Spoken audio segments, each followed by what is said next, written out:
You're listening to the Substation Gaming Podcast. I'm Black Chestnut. With me, I have Lucas. Hello. And Ricola. Hi. And today we're going to be talking about the September Nintendo Direct. Go. Yeah. Yeah? This is by far the best presentation we've had so far, in my opinion. At least in the second half of this year, I feel like. Yeah, second half of this year. Yeah, I'm trying to think if there's anything that even comes close. Like, in terms of... I mean, the PlayStation Showcase was pretty aight at best. Yeah. But this was definitely... the E3 Nintendo Direct was also really good. True. I can agree with that. I can't remember. What was there for aside from Dread, really? There was the new Mario Party game. Oh, yeah. Well, and WarioWare. Oh, yeah. Okay, so yeah, E3 was alright. Although I think this was also just really well paced and just good. This one was also really good. But yeah, do we want to talk about our thoughts on it, or should we just jump right in? Let's just jump in.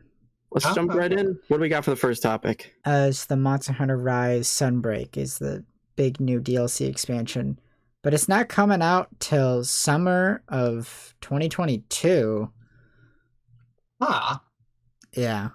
Wow, so looked very cool from what we saw. Honestly, I'm not gonna lie. I thought for a split second that this trailer was for the Smash character, which we'll get into more later. But yeah, I thought it might have been Smash, if only because it was the very first thing that they showed off, and I couldn't immediately recognize it. Yeah. The spooky castle ruins. I was like, oh, is this gonna be a new Castlevania game? No, that's never happening. Yeah. I mean, we can only hope. But still, that does actually look like a pretty cool setting for like Monster Hunter. I don't know if they like. I like spooky ruins. I want to go kill monsters there. Yeah, honestly, it looked like a pretty cool setting, and honestly, that dragon that they had at the end was sick. So, you got cool dragons in your trailer. I think you won some brownie points with me. I'm just really surprised that they announced it this early, considering it's just a big DLC expansion for Monster Hunter Rise. Right. And it's not coming out for like another year. Like, it's not coming out till summer of next year, and it's only the beginning of fall. Yeah, I mean, it was a bit too early. I can agree to even. Again, he's probably starting to wane in sales at this point. Like, it's at that point, so maybe they just want to remind people that the game exists so it can like stay healthy until the DLC actually comes out, I guess. Yeah, but even then, like, people are like, "Oh, summer of next year? Okay." Yeah, it feels like a really long time to wait for a DLC. That was my initial first thought. I was like, oh, that's kind of a bit. Then again, it's a Monster Hunter expansion. Like that Frostborn or whatever the one for World was. That one's like bigger than the base game. So. Oh, that's true. This might as well be a new game announcement. I mean, I guess if you're looking at it from that angle, in terms of content, it's going to be a massive expansion. Which they did say. They did say massive expansion. I believe that was the actual wording they used. Yeah, it still does feel a little early, though. Yeah, maybe. Monster Hunter did something start off with a bang, I guess. Indeed. Honestly, I think there was kind of a weak first announcement, considering it's just a DLC for Monster Hunter Rise, a game that's already been out for over half this year now, and it's a DLC that's not going to come out for another 8 to 10 months. Yeah, but I mean, I don't think it being a long way off makes it a less exciting announcement necessarily. I do. Yeah, in retrospect, the Bayonetta 3 announcement at the Game Awards in 2017 is not that exciting when you realize we'd have to wait till 2021 to see it again. We didn't know back then. Yeah, in retrospect, it was much less exciting of an announcement. Yeah, but now it made the new Bayonetta announcement even more exciting. It's all 4D chess. That's what this all is. To an extent. I still definitely think this impacted the weight of the announcement as far as like, oh wow, cool. This is more. I mean, it's so far out. Like, what are you gonna do? This is not that hype of a announcement. When you gotta wait so long to see it, you know. Yeah, it's not that hype for people who are gonna be like, okay, I cannot wait for 9 to 11 months from now to get this. Yeah, it would make more sense if they announced it like 3 months before it came out, you know? Yeah. Maybe they want to like do like teasing like a lot of the content like across this time. Like, I don't know, like, you know, mini announcements. Like what? Like, it'd be one thing if it was like an actual game announcement, but it is still just an expansion. Yeah. It doesn't matter how big it is, it's still just tied to the main game anyway. Yeah. Yeah. At the end of the day, it is just them announcing it and just showing some pre-rendered cinematics. So yeah, there's nothing really to say on it anyway. So let's just move on to Mario Party. Agreed. Now, this I want to like this, but I don't want to buy it if it's $60. I can kind of understand that. This looks like the most Mario Party where it's like, okay, they're just gonna be doing like the 64 games. Okay, good. This looks good. It's the last Super Mario Party game I've been like 100% on board, pretty much. Yeah. Right? Even like Super Mario Party, which, you know, ditched a cart system, that still had some weirdness, like some really boring boards. Yeah. This one's like, definitely the most safe Mario Party in the sense that they're just doing what they already know works. Literally. Yeah, if it's not broken, don't fix it. Like, seriously. I feel like sometimes companies just try too hard with certain things. It's just like, no. This is good. Find where it's at. It's exactly what it needs to be, and everybody knows it. I get them wanting to mix it up if it was back like GameCube era, like when we got like a Mario Party like yearly. But now we like never get new Mario Parties. They're like 500 years apart now. That's not true. The last Mario Party wasn't that far ago. It was like 2 or 3 years now, I think, hasn't it? Yeah, but that's still, you know, sooner than many other series get a new release. I know, but something like Mario Party, it's like... It was still, I'd say it was still the fastest turnaround between, you know, previous game of the series and new game, at least on the Switch, you know? Oh, yeah, on the Switch. But I am still slightly wary about, what is there? There's only like 5 boards, right? Yeah. There's 5 boards. I forget what else they said. But yeah, definitely, I remember 5 boards. That's not terrible. Most of the games probably average around like 6 or so. But at the same time, I don't know why they wouldn't just do something like all the N64 boards. It's not like they're all horribly complicated.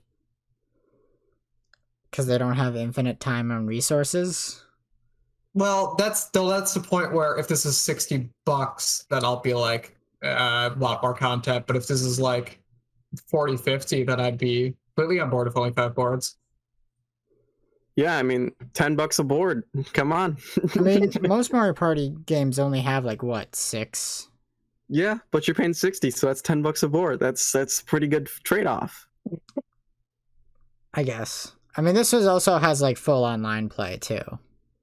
Did Super Mario Party have full online, right? Not until 3 years after it launched. That's fair. This is on launch, so that does add some value to it, I guess.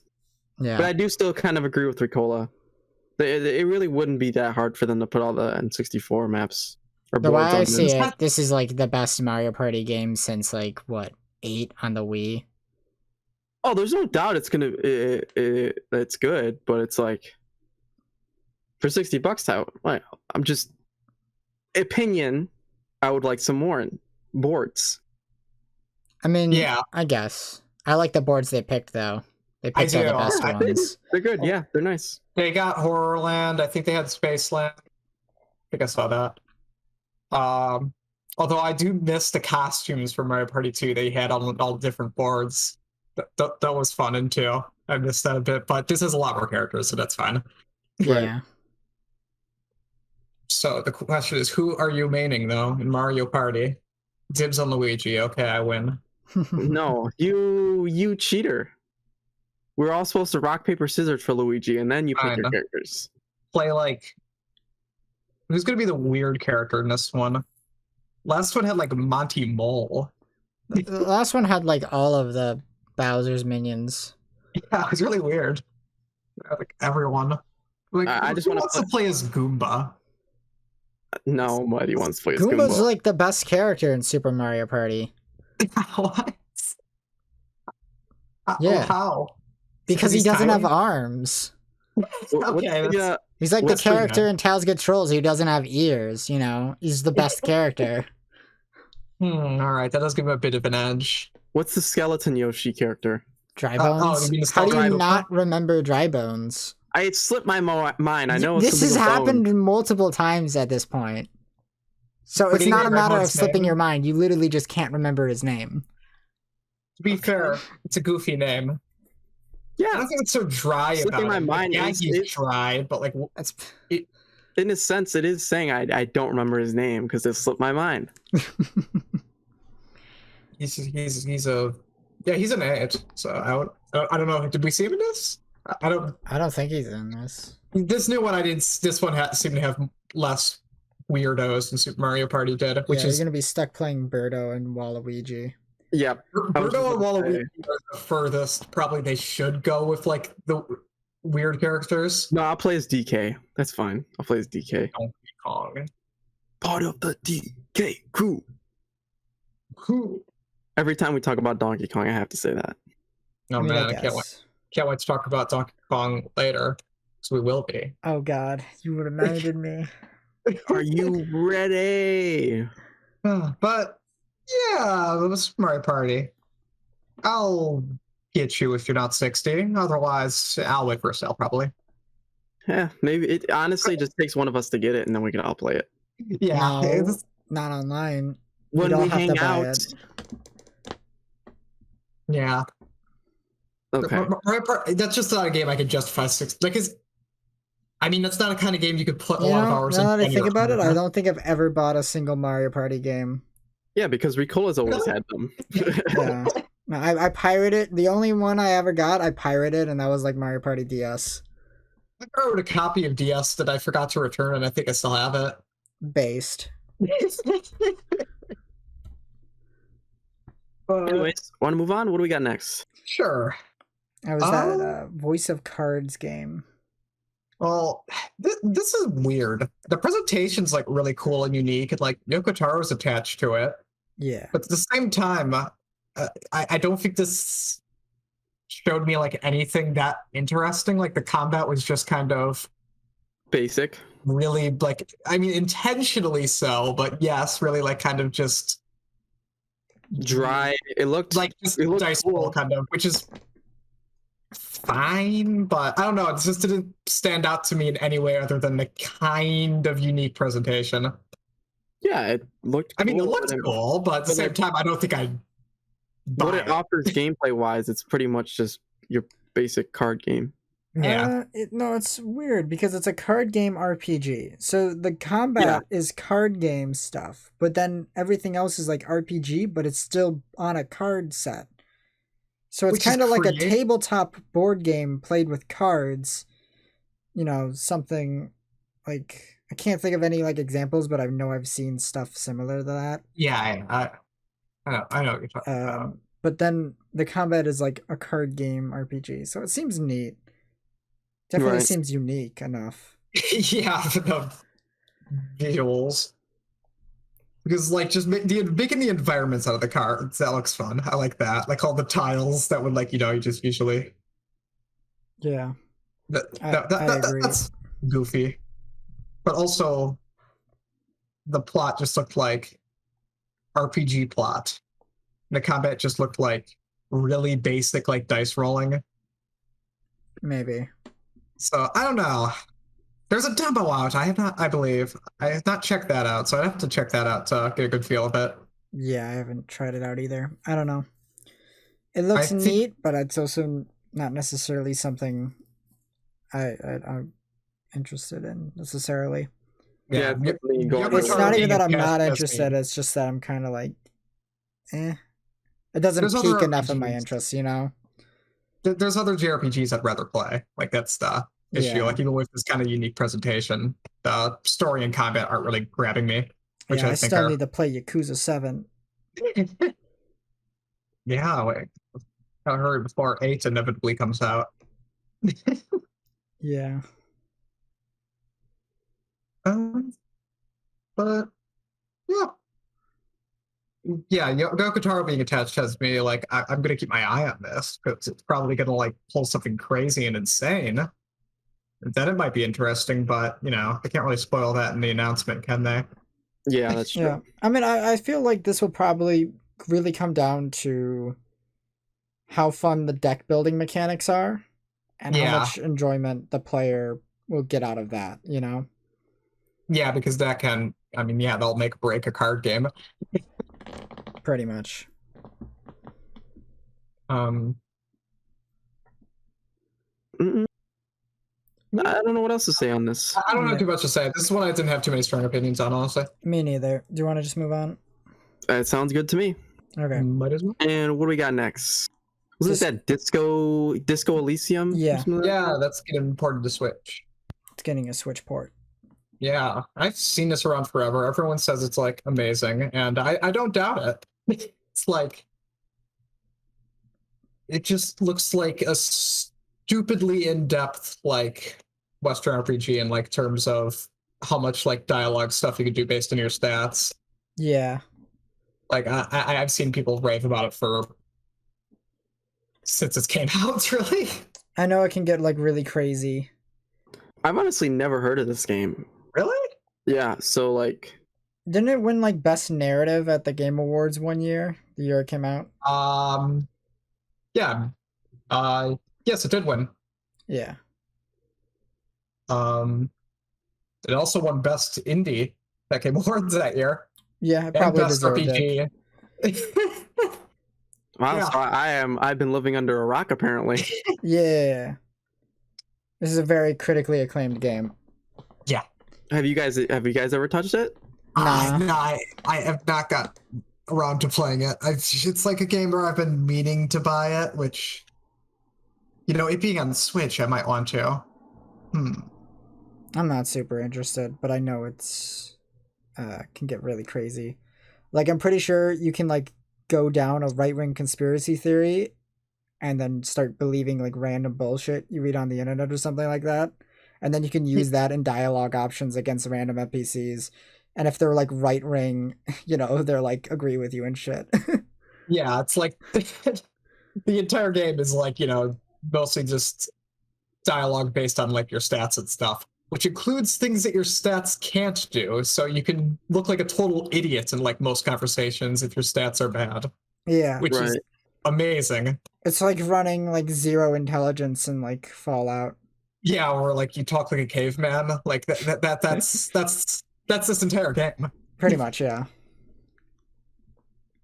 I believe there's a point in the game where if your character has like zero awareness, he could walk up to someone and just ask him, "Why are you black?" That's an actual thing that can happen in this game. So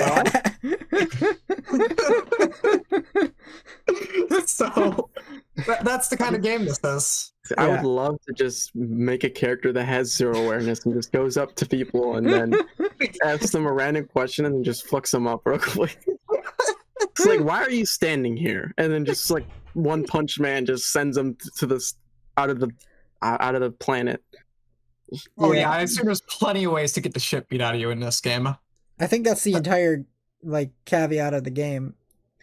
I could just beat people up with a flashlight and a gun.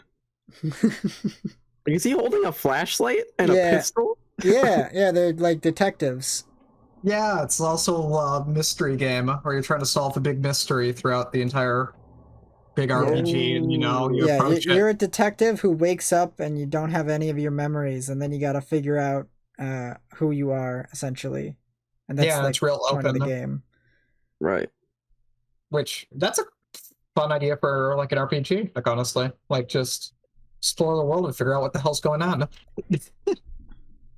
Like I said, like I've been meaning to get around just forever. It's just that I think it's still like $40 on most stuff. Like it might have finally got a price lower, but is $40 really even that much? It sounds pretty cool. Oh yeah, I know. It's just like I haven't gotten around to like grabbing it, like because it's like usually at full price. Right. But yeah, maybe I'll get it like once it comes to Switch if the Switch port's solid. Right. Yeah, definitely. Yeah. It sounds like a fun game to play on the go.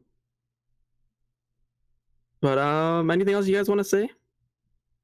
No, it's cool. No, I have nothing I'm a huge else. fan of the art style, even if it is really detailed, though. It is a little obscure, but still unique. I mean, it's cool, like it's like oil painted, but at the same time, I don't know, kind of trashy looking. I think that's the point. I mean, yeah, exactly. That's the point. But I think it looks great for what it's trying to convey. Yeah, for what it's trying to do. Yeah. Yeah. Kind of have a noir look.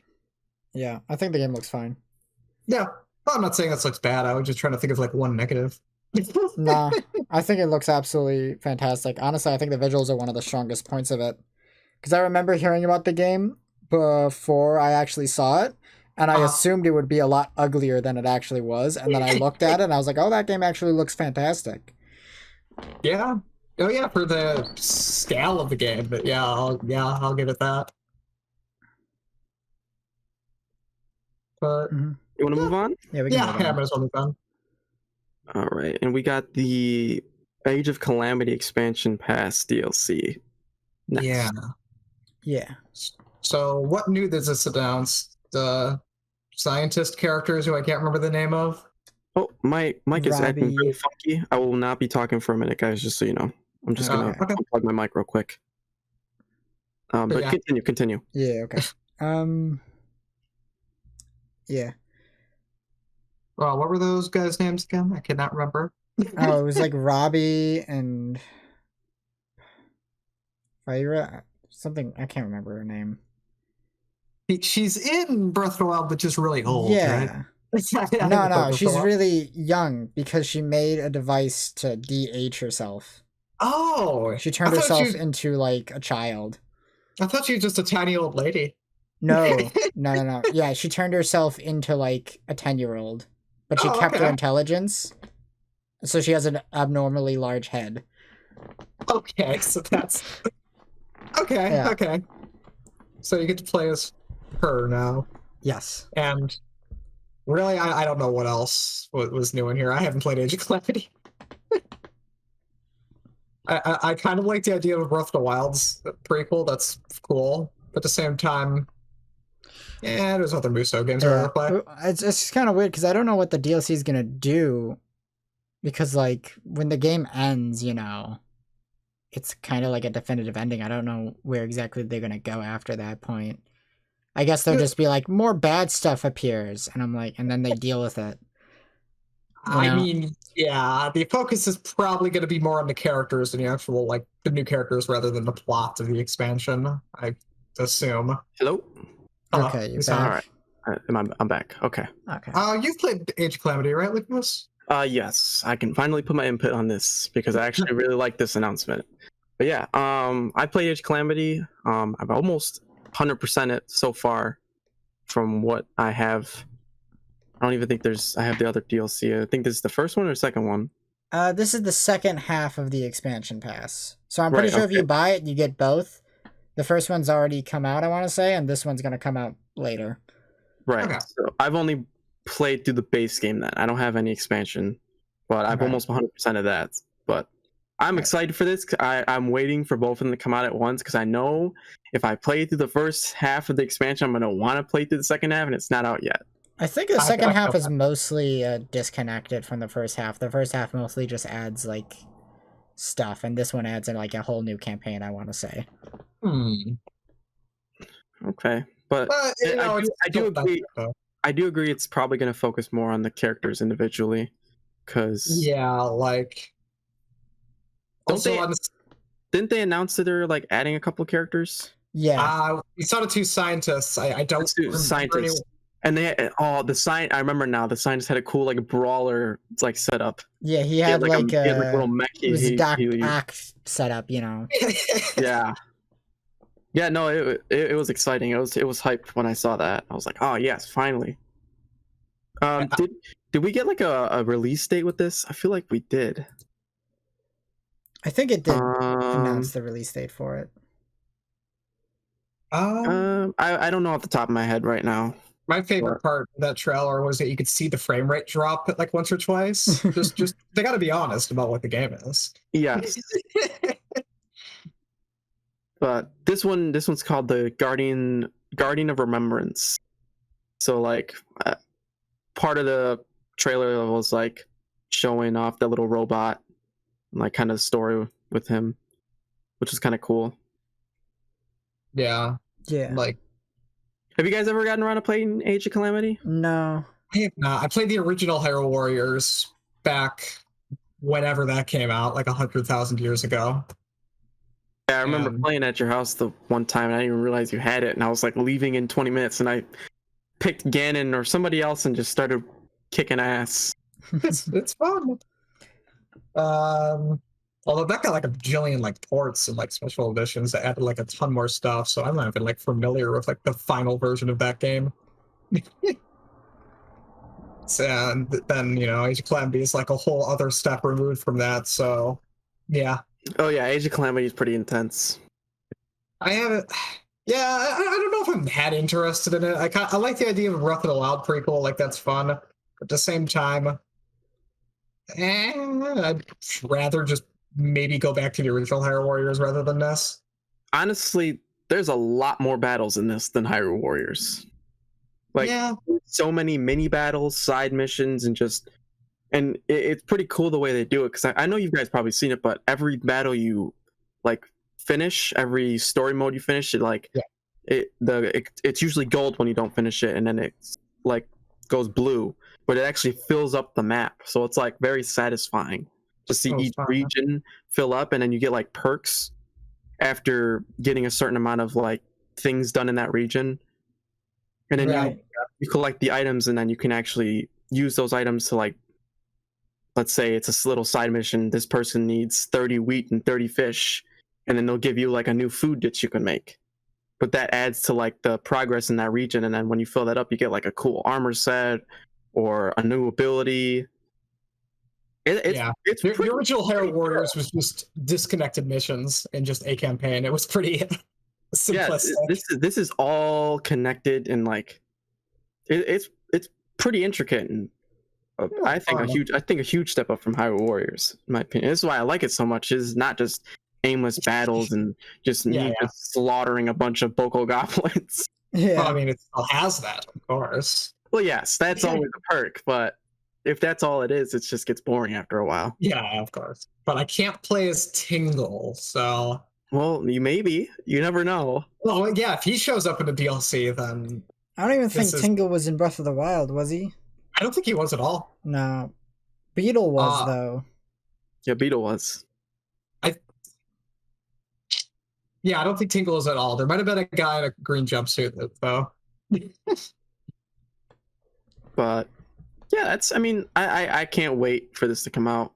Yeah.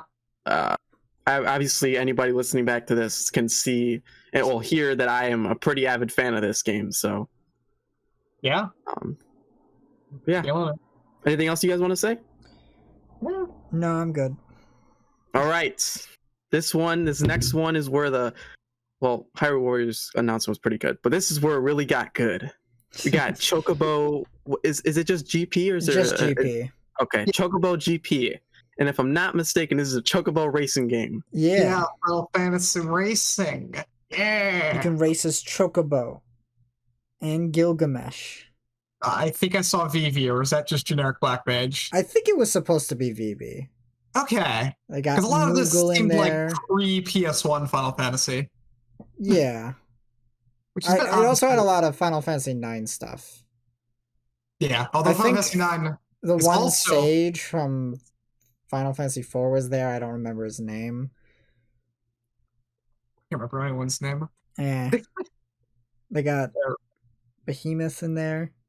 This is a very dumb idea for having Gilgamesh driving around is so stupid, but I kind of love it. Oh yeah.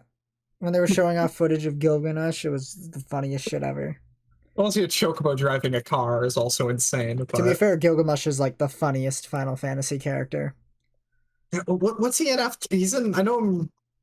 5. He's a boss. He's the first introduced in 5, and then he reappears numerous times throughout the series. Okay. But I mean, I haven't really played too many Final Fantasy games, but this looked pretty freaking cool. For just a kart racer, this looks pretty fun. Just for what it is, like it feels because this is the second Chocobo racing game I want to say, because there was one before this, and there was a point in time where we did get a lot of Final Fantasy spin-off games like this. Right. I remember there was like another Chocobo game on like the DS. It was like a weird mini collection type game, but it had like a story mode where you adventure around, but it was mostly just playing mini games. I don't even remember like the name. I just know it had like Chocobo something in the title. Yeah. It was cool. Like, it was surprisingly good how fun that game was. They gotta keep the good name of Chocobo trademark in high regards. Is it what was it on? Was it on PlayStation? The game I was talking about was on the DS. The Chocobo racing game, I want to say, I think it was on PlayStation. Yeah, racing is PS1. Yeah, I was just about to say that one's PS1, and it actually has 94% of people like this game, and it actually on Game Fabric, which they rated it out of 10, there's 7.1. So, what website rates it out of a 0.1?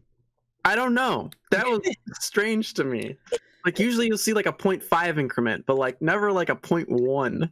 They gave it a 0.1. There's like one really like nice detail, but anyway, this gameplay wise, like even if like you took out the Final Fantasy IP, this was like a pretty solid like kart racer. I like the gimmicks. Yeah, like you collect spells, and if you collect the same spell another time, you can power it up. Like they stole the gimmick from Lego Racers, but that's fine because that game was like 20 years ago.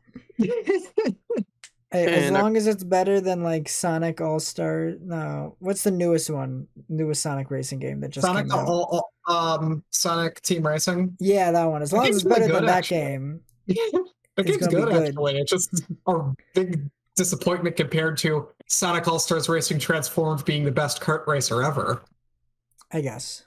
It is. I can't even like play Mario Kart anymore after that. Yeah, but is it better than Jack X Combat Racing?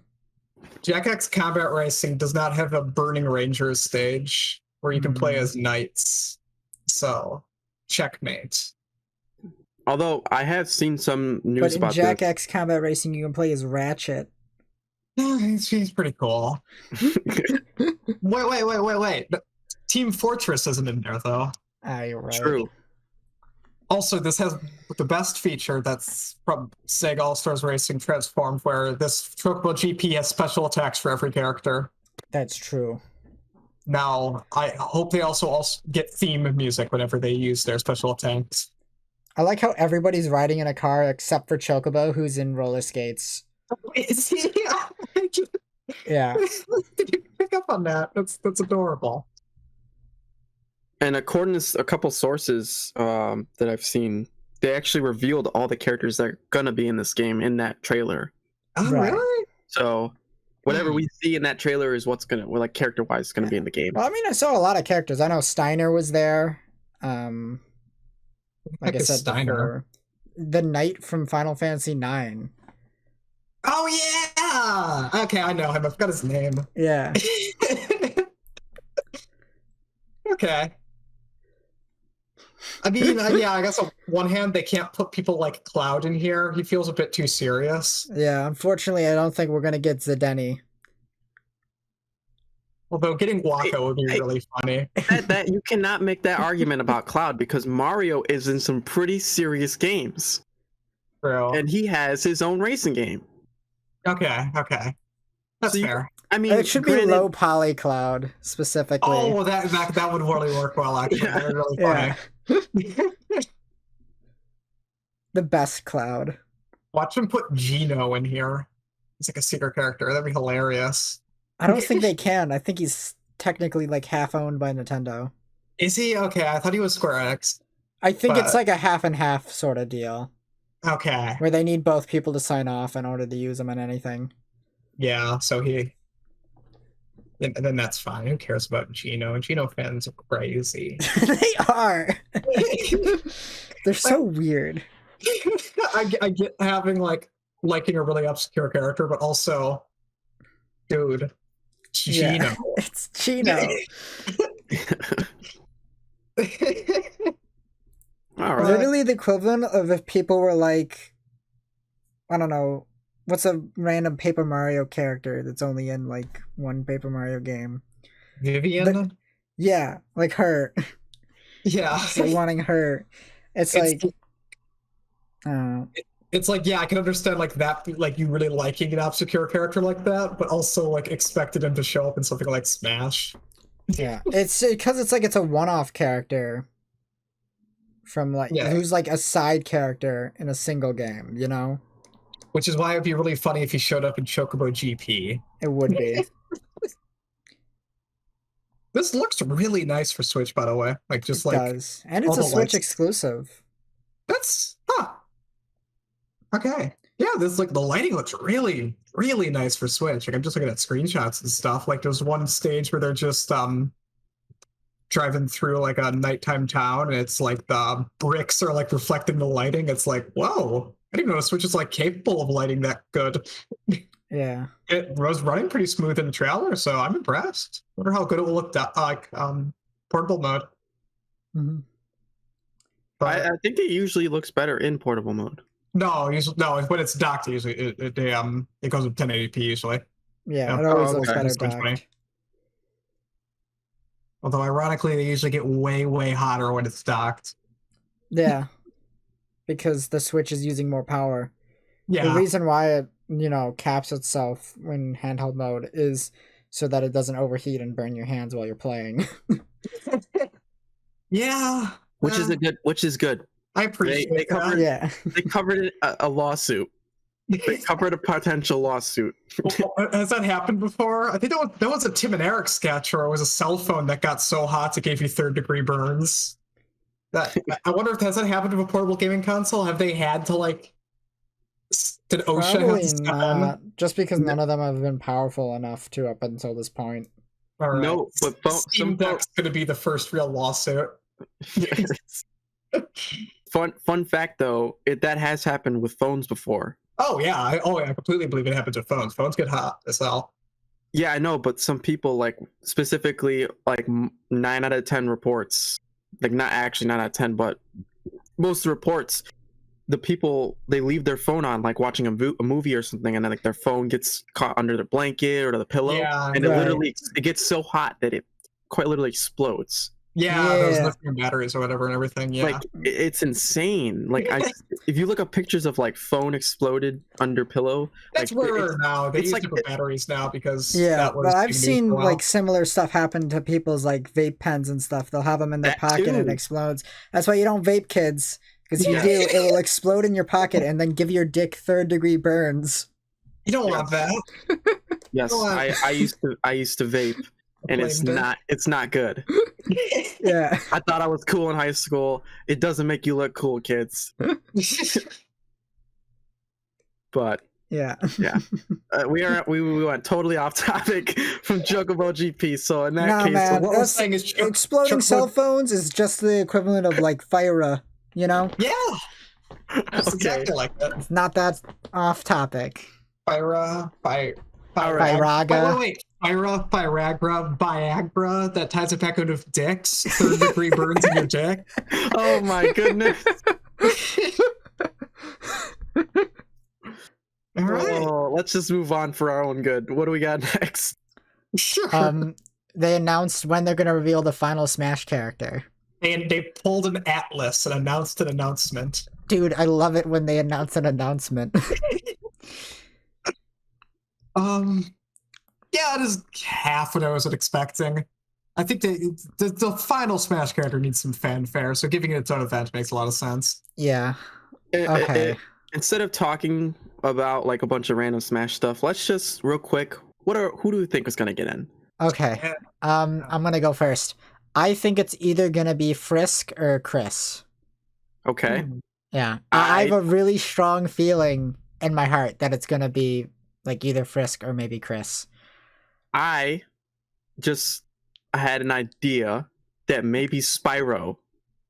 It would be pretty cool to have Spyro. Crash is slightly more likely than Spyro. I think Crash is slightly more likely than Spyro. Crash was my second close one, but I was like, I don't think they're impossible, but I'm also like not super confident on them. They're definitely not out of the running though, and could totally happen. Character I want because I want like the Smash characters to be things that you could like show to anyone and have it be like, whoa, they're in here. That's super cool. Like, and I think Crash is like one of the few characters left that could actually like be like that, unless they're gonna pull out like Master Chief or some shit. Yeah, I mean, kind of, but I also feel like Crash isn't really super relevant anymore. Like the only people who care about Crash are like boomers. Yeah, but everyone, I think you could pretty much walk up to like at least anyone over like 20 and they'll know who Crash is. Exactly, like old Crash is. Anyone like under the age of like 15 doesn't know who fucking Crash is. I mean, like Sense sold super well, which is just sad. I mean, to be fair, unless you're it's what Crash happens when your franchise is dead for over a decade. Well, Crash is still super big in Britain, though. Like, Insane Trilogy still sells like a trillion copies like a day over there. Yeah, but I don't know. I mean, Crash is not impossible, but I think there's other characters that have Master Chief. Better potential. I don't think Master Chief is it at all. No way. See, all my bigger guesses were all like stuff like Master Chief or like Doomslayer, because I was like expecting like another Microsoft like rep. I don't think Doomslayer is impossible. I'm like less confident now because of the thing where like ESRB recently like had like you can't have like the M-rated like franchises without like you can't like market their franchises within the game. Like that's why it's Smash X Travis instead of No More Heroes. So that has me worried about like a rep from an M-rated game. That could be why Dante was only a Mii costume. Yeah, like maybe he was planned before, but then the ESRB rules happened and they kind of just were like, nah. Yeah. Because like I mean, then you can't even like put like their music because like the music they have to credit like the individual games and stuff. So yeah, there's a lot of things that would prevent. Yeah, it's weird how that stuff works. It's probably not going to be a Resident Evil character because we already had a Resident Evil Spirit event, so they're probably not going to happen. That was a while off though. That was before Fighter Pass 2 might have even entered development. It's true. It's not like 100% deep confirmation, but I do feel like it makes their chances lower. Yeah. It really, I think for the last character, it is going to be probably someone pretty like wacky. Like it's either going to be a big deal like Frisk, or it's going to be the worst possible pick they could possibly pick, like Cinderace. Yeah, they pick almost Pokemon... The thing is, like, they almost always save the worst for last. Like, they always save the worst for last. But considering it's the very last, they might want to actually end it off with something good. That people will actually like and be happy with, as opposed to giving us something dog shitty like another Pokemon or Fire Emblem character, which they did the last 2 times. I can't remember. Was Corrin the last? I always think it's Bayonetta, but the last character in the last Fighter Pass with Byleth, and the last character who got revealed for Smash Base was Incineroar. They literally gave us the worst fucking characters last. I mean, Piranha Plant was revealed afterwards, but he was DLC technically. Yeah, right. So I'm not counting him. Actually, Piranha Plant was Piranha Plant sucks ass too. Piranha Plant's awesome. He fucking sucks. I hate him. What are we gonna do if Master Hand's the last character? I mean, I guess that'd be fine. It'd kind of be lame. Ricola did bring up a good point, though. There would be a good marketing strategy to think of a character that people would say, like, they can show people that Smash Bros later on, because this is going to be the last one, and say, oh, and people say, oh, wow, this person's in that game, and then they get inclined to play the game. Well, yeah. Because that would be the best marketing strategy. Well, that's how all the Smash characters are. Yeah, but that's not equal to, that's not equal to, like, anything. That's like, they're all like that, I mean, yeah. But they don't get that wow factor because they just keep adding Pokemon. To be fair, Pokemon are very recognizable. Yeah, but I don't like them anymore. so I don't want to see him anymore. And there's already Pokemon in the game, like Jigglypuff. There's way too many. She's been here since the OG game.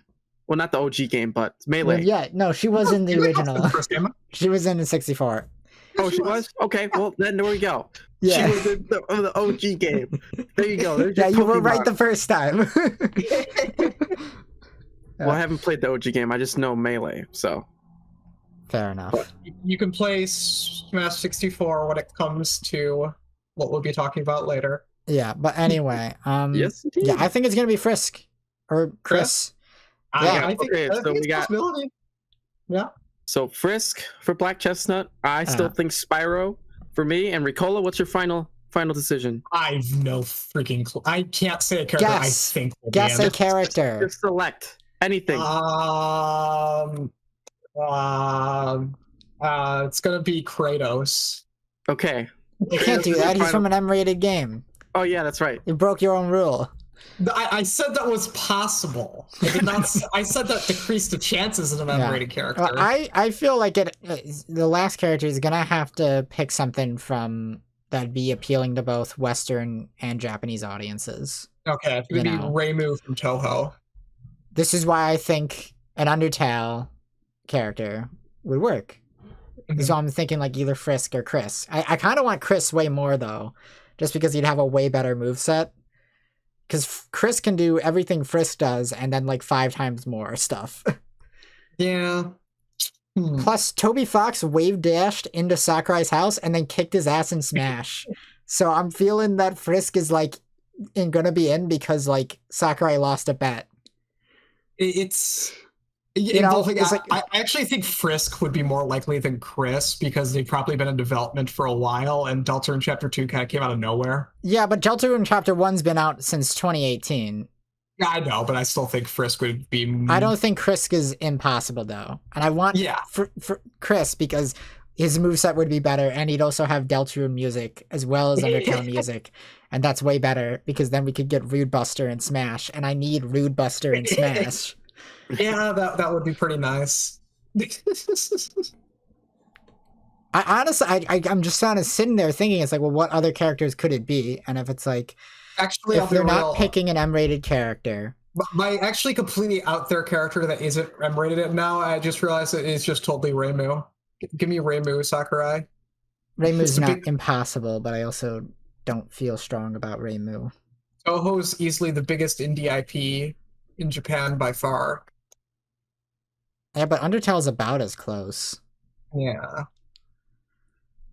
I know. But then we already have Sans Mii Fighter. Well, that's the thing. We already had the Hayachi Mii Fighter. And then what happened? We got, Akuma. Kazuya. Fuck. Why do I always get those two confused? Because Akuma guest starred in Tekken 7. You're right. And they're both demons. Yeah.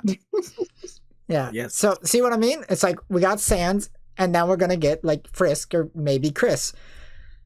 Who are the other weird Mii Fighter costumes? So we're going to get, I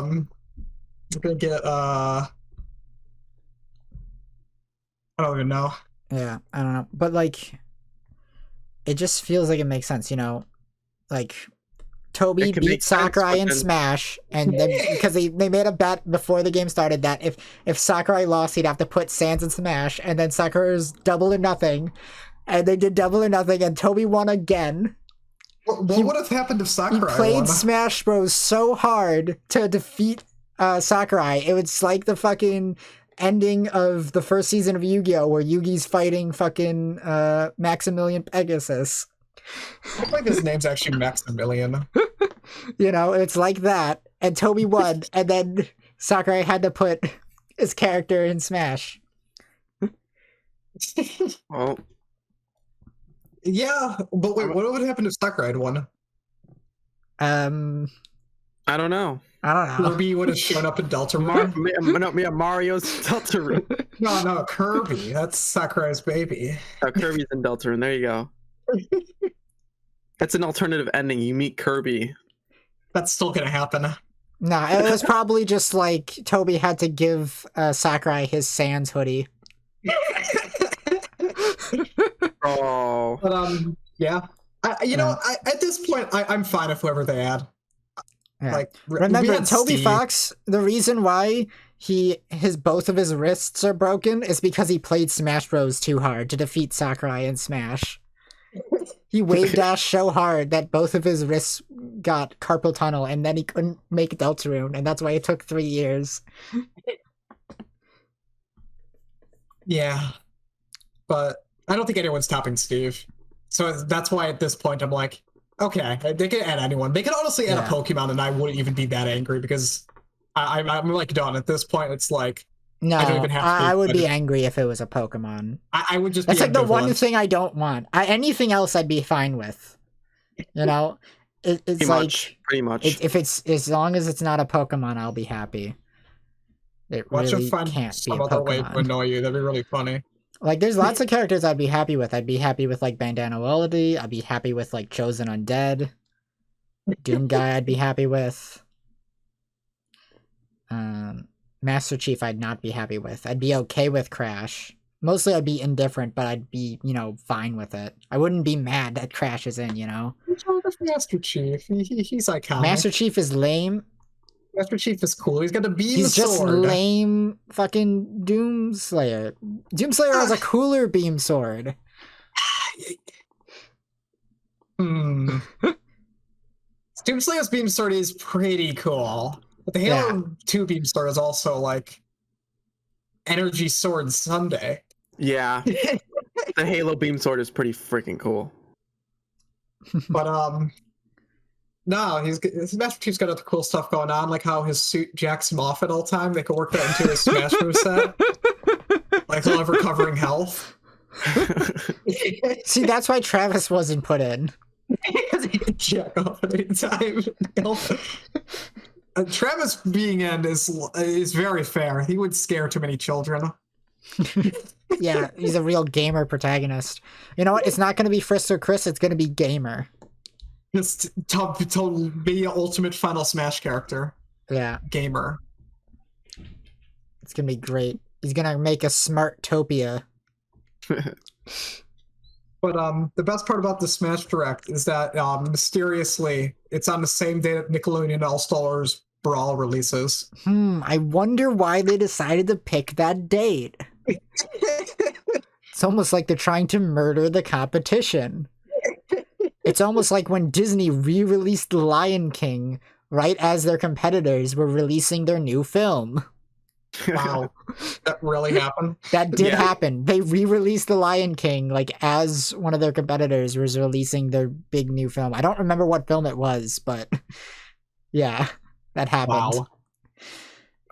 I mean, that'll just be a nice day, though. Like, I could just go watch this direct and then go play Nickelodeon All-Stars Brawl, so their strategy isn't going to work. Yeah, I'm going to be sitting at home playing PlayStation All-Stars Battle Royale on my Vita.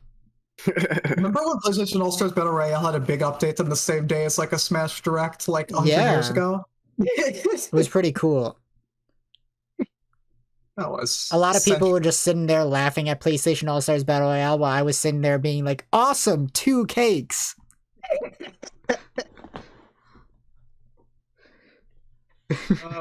Yeah. Looking forward to this direct. But yeah. I'm fine if anyone.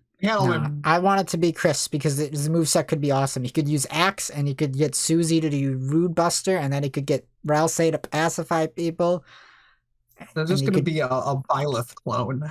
Nah, it's not going to be a Byleth clone. It's going to be completely different. Alright. You're right. A hero clone. Yeah. He's going to have Jigglypuff sleep, but it's going to be instant, so it's going to be way better. No. But not by the sleep move, I mean the sing move that puts people to sleep. Okay. Not the one where she falls asleep. Yeah, he's going to have a grazing mechanic where by dodging enemy attacks, he's going to... This is why we need Raymu instead. Raise TP. Well, yeah, well, Chris can have a grazing mechanic too. See, I've just radicalized myself. I need Raymu in Smash, and I will not be happy with anyone else. It's going to be Jack Frost. From... Which Jack Frost are we talking about here? Well, I was initially thinking of the one from Shin Megami Tensei, but now I'm thinking of the one from that one, like, Guardians movie. Yeah, Rise of the Guardians. Yeah, that was what popped in my head first, too. Then next in my head popped in, like, the slasher movie Jack Frost, where he's, like, a snowman. And then finally the SMT one popped in my head. Okay, but what's Sora's odds of getting in? Sora? Yeah. What are his odds? Solid 6%. I think it's very low because people think he's like a Square Enix character. He's not. He's 100% Disney. Yeah. I don't expect Disney to play ball. Yeah, it wouldn't be worth it to get him. Yeah, that would just be licensing hell. Well, all right. It just feels like there's so many characters that, like, you know, are like out of the races. Yeah. So it really doesn't feel like it could be anyone, you know? It feels like I don't think anyone's out of the races. It feels like everyone is either already in or has already been deconfirmed, you know? There's so few characters left available, it feels like. They've pulled so many, like, what the fucks that ever predicted. I don't think there really are that many, like literally all of the characters that they could possibly pick left. It's like, okay, Crash, Frisk, Master Chief, Doom Guy. Almost every other character I can think of has been deconfirmed. Like, can you think of any other characters that haven't been deconfirmed or aren't already in? Like, I guess Reimu. We're gonna get a quote from Cave Story. That's not happening, but, you know, good luck. I don't want it because Nicalis would get money. But yeah. I'm only giving Nicalis money when they release another Binding of Isaac DLC. That's the only time they're seeing my money. Otherwise, screw them. Yeah, it's just like, there's like, because so many of all the other characters that we would initially think of have already been deconfirmed, you know, like Dante's deconfirmed, Dovahkiin's deconfirmed. Yeah. Even Voltvoy's deconfirmed. You know, I'm actually excited for our final Mii fighters because they'll actually be exciting because it won't be like a funeral procession. It will just be like, hey, some little extras. Yeah, it'll be like, hey, you came in like 3rd place, but you still made it. Yeah, that'll be the final. Instead of it feeling like a character's being murdered on screen, you know, it'll feel like a, hey, you didn't make it, but here's a participation trophy, you know? The Mii fighters will be the epilogue. I hope we get a Hat Kid or Hollow Knight Mii costume. I'm hoping, yeah, I'd like to see a Hollow Knight Mii costume. Yeah, those are my two biggest ones. Okay, but what if the Hollow Knight actually gets into Smash? What if that's the final character? That would be epic, although... yeah. Honestly, I think he works better as a Mii costume. Yeah, like, I think he would work really good as a sword fighter. Yeah. Like, that's one of the few characters that would actually work just better as a Mii costume. I want a Hat Kid one, because she could just hit people with her umbrella. That one would be nice. Wait. Yeah. It's gonna be Chris Pratt. Yes. Yes. Yes. That is our final. But he's not gonna be Mario. He's gonna be Star-Lord. Yeah. Oh, it's a tie-in with the new Guardians of the Galaxy game. Yeah. Yep. There it is. But it'll actually be Chris Pratt, unlike the new Guardians of the Galaxy game, where they got his stunt double. Yeah. Yeah. Exactly. It'll just be like a JPEG of Chris Pratt rocking around, like how the old Mortal Kombat games did it. Oh man, yeah, Smash should get a shitty FMV game rap. That's what we're missing. We should get someone from it was that guy who threw the bottles, and then when you missed them, it's like, oh, you missed. Try another. Yeah, it's gonna be him. Yeah. Cowboy from, what is that, Mad Dog McCree? I have no idea.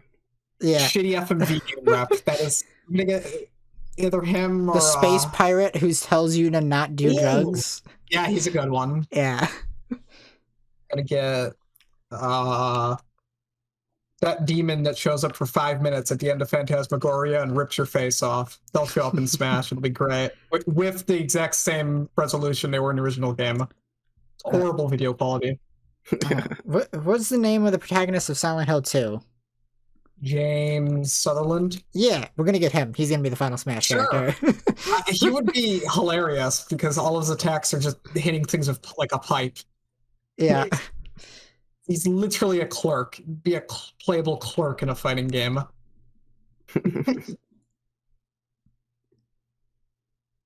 him moving at a speed. Watch the final character just be Bandana Waddle Dee. That would be mildly underwhelming. Honestly, I want to see Bandana Waddle Dee get in, but at the same time, even at this point, I think that would be underwhelming, even for me who wants him in. It would be like, okay, but you know Steve. You gotta like end on a bang here. Yeah, it's like, okay, well, what are the most exciting announcements up until this point? It's like, okay, Steve, Sephiroth, and the Sans Me costume. Frisk has got to be it, right? It's got to be like Frisk or something, you know? I don't know. Could be anyone. Yeah, could be Toby Fox himself as the dog. It's going to be 3D Toriel. They'll finally follow up on that part in the trailer. It was actually just Smash Ultimate footage that they prepared like 6 years in advance. Oh no, that 3D Toriel showed up during the anniversary stream and proceeded to murder everyone on the set. Oh my god, I did. They had to do an intermission after she appeared and killed everyone. Okay, they had to reload their save files in order to get back in the show. Because up till that point, it was just a weird, like, 1 second clip in the trailer, right? And if you're involved in the trailer. But yeah, we can't guess who's going to be in Smash. We might as well. Yeah, we might as well. It's going to be Napstablook. This lays terrible music plays and slowly does damage to everyone. All right. Well, what do we got next? Kirby Automata. Kirby Automata? Kirby and the Forgotten Land. Yeah, it's a new Nier title. It's that new 3D Kirby game I told everyone was going to happen. Let it be forlorn that I fucking called this. Guys, we didn't get a picture for this. What do you mean I didn't get a picture for this? I don't see it. You're right. It's not there. We didn't get a picture for this. Did I miss it? Just bring up MS Paint. Just draw. It's okay. By the time everybody else is watching this, the image will already be up. Yes. So fascinating technology. Kirby and the Forgotten Land. Let's go. Yeah. Finally doing 3D Kirby. Finally. Yes. It doesn't seem very open-ended. It seems more 3D in a way Crash Bandicoot's 3D. Yes, I was just about to say that. Because that's what I noticed when I was watching it live, is that it seems more 3D World Crash Bandicoot, you know, than it does like Mario Odyssey or Mario 64, you know? I think that's fair. The idea of Kirby should be kept sort of simple. Yeah, it makes sense that it's going to be a more literal translation. You know, it makes sense that they would want to do that. My one worry of Kirby to 3D was keeping it really simple, because that's, you know, kind of the design philosophy of Kirby from the start, is that you can explain it in 5 seconds and anyone can play it. And this still looks really simple, luckily. So I'm glad.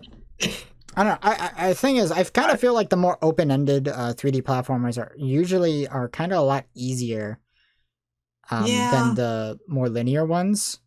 You know, it's like Mario 64 is way easier than Crash is, you know? Yeah. Because in Mario 64, just having that freedom to just do more stuff and to approach challenges differently allows the player to alleviate a lot of problems. Like Mario 64's levels, they just didn't add any hard parts. Like, you play some ROM hacks in that game and it's a nightmare, even though you can still approach everything from the same way. Well, that's not necessarily true. The late game levels are, you know, like Tick-Tock Clock and Rainbow Ride are little bitches. When Crash was just supposed to be, you know, Sonic's ass game. It was just Sonic from the back.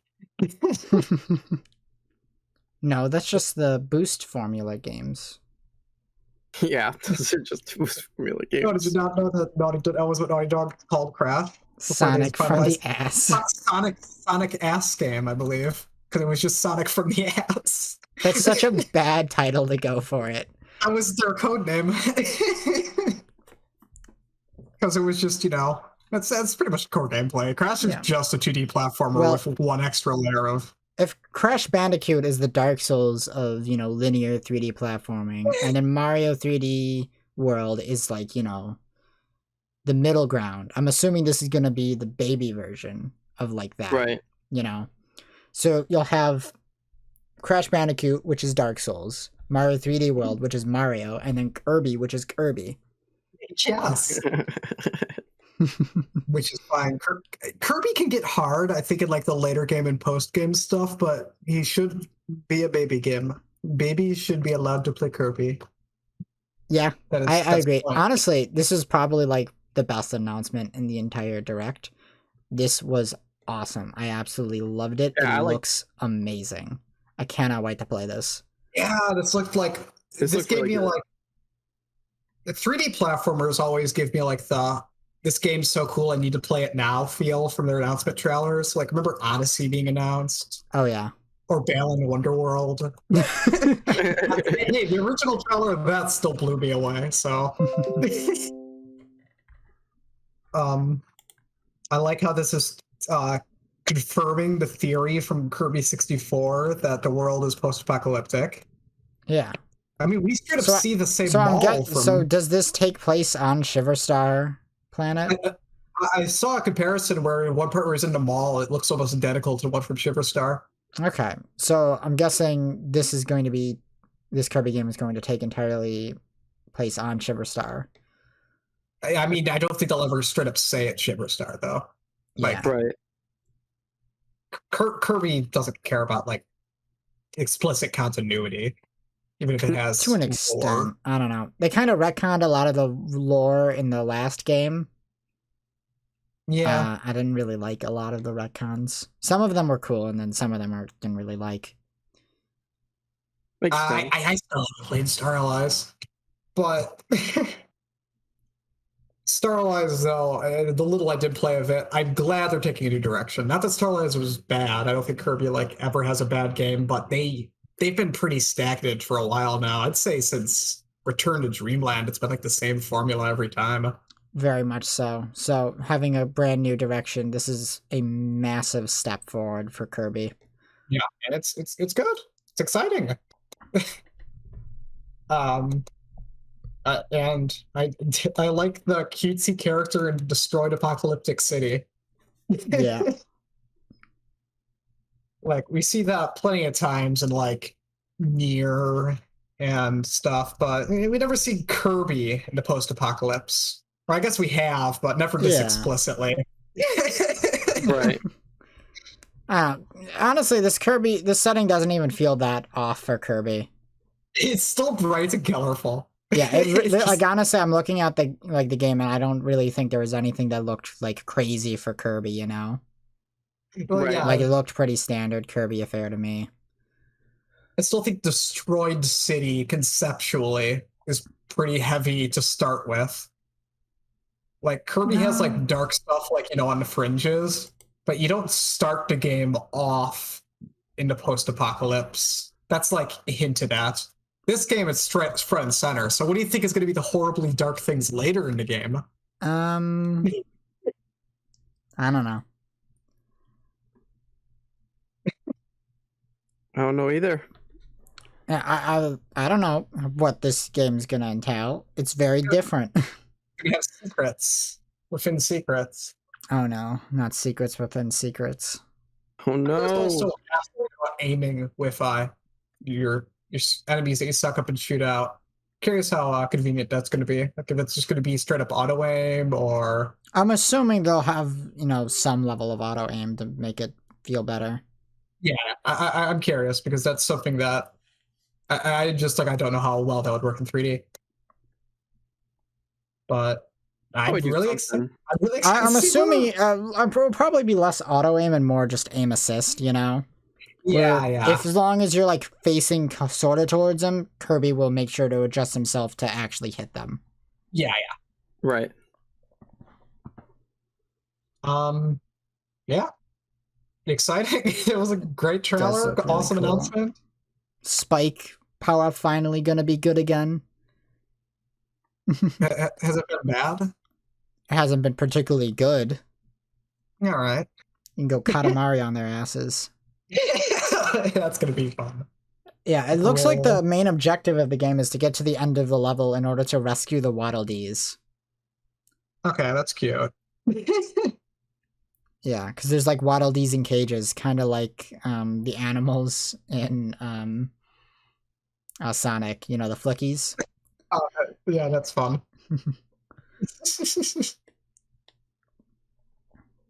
Yeah. All right. Which makes me wonder if there's going to have any base Waddle Dee enemies or if they're just friends that you have to rescue in this one. But most Kirby games, the level just ends if you walking into a door of 3 stars, right? Yeah. Yeah. But since it's in 3D, the door wouldn't conceptually make any sense. Yeah. I mean, you can always walk through an arch, but also this is cuter, so. Yeah, it makes more sense. Why are you going for a goal as opposed to going through the level for something? In this case, being Waddle Dees. Or maybe he's not rescuing them. Maybe he's just trying to get a snack and he's going to eat them once he opens the cage. Kirby would have enough of a snack after the entire level. Yeah. Kirby's hunger is never satiated. It's true. Yeah. Every single major Nintendo franchise, the main character represents one of the 7 deadly sins. Kirby is gluttony. Off. Wario? No, Wario's greed. Yeah, Wario's Greed's definitely not greed. one of the 7 deadly sins. Or yes, it is. You're right. I'm thinking of greed envy. Yeah. Envy is different as well. Envy's a different one. Right, you're right. Isn't there it's lust, gluttony, greed, envy, pride, sloth, and then wrath. Yeah. And then wrath. Who's Wrath? Who's the Bowser? angriest? The angriest Nintendo protagonist. Bowser. Little Jack Black, you mean?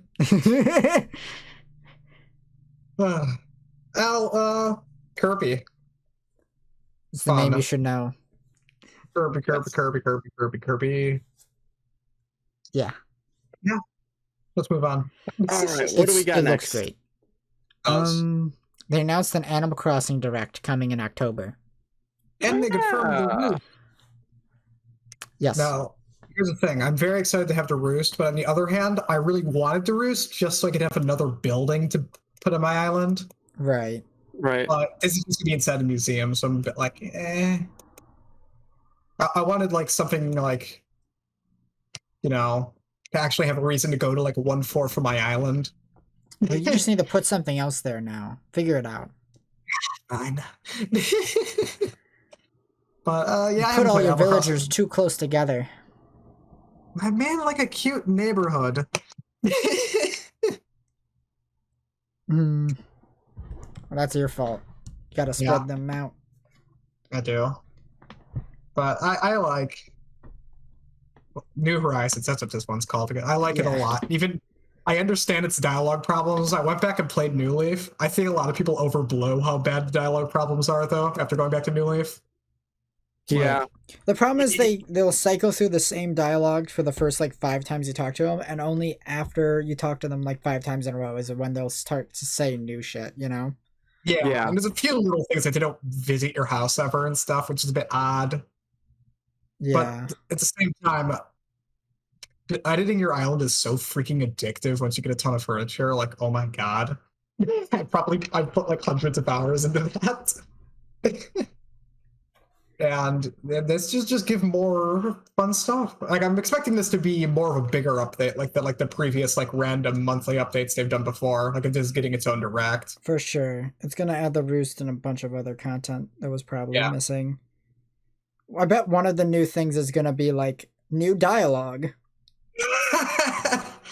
That would honestly be the best thing they could announce in terms of getting people back into the game. Yeah. Susie from Deltarune is now a villager.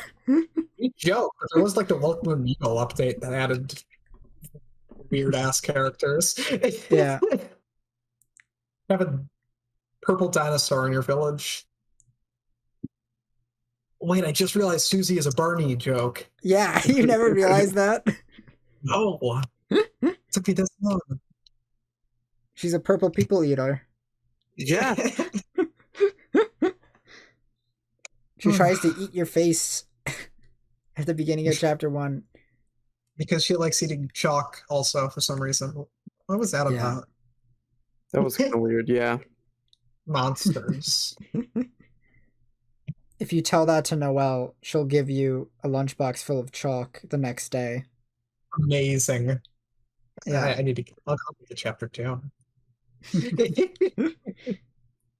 And if you tell Noelle in chapter 1 that Susie is terrible and that she like beat you up and like slammed you against the locker, she'll say, "Oh, I wish that was me." Yeah, I saw that. Like what? Yeah, she'll say it's like, "Oh, I wish we could swap places so you wouldn't have to be slammed into lockers and stuff." And then she'll be like, "Oh, I don't think I phrased that right."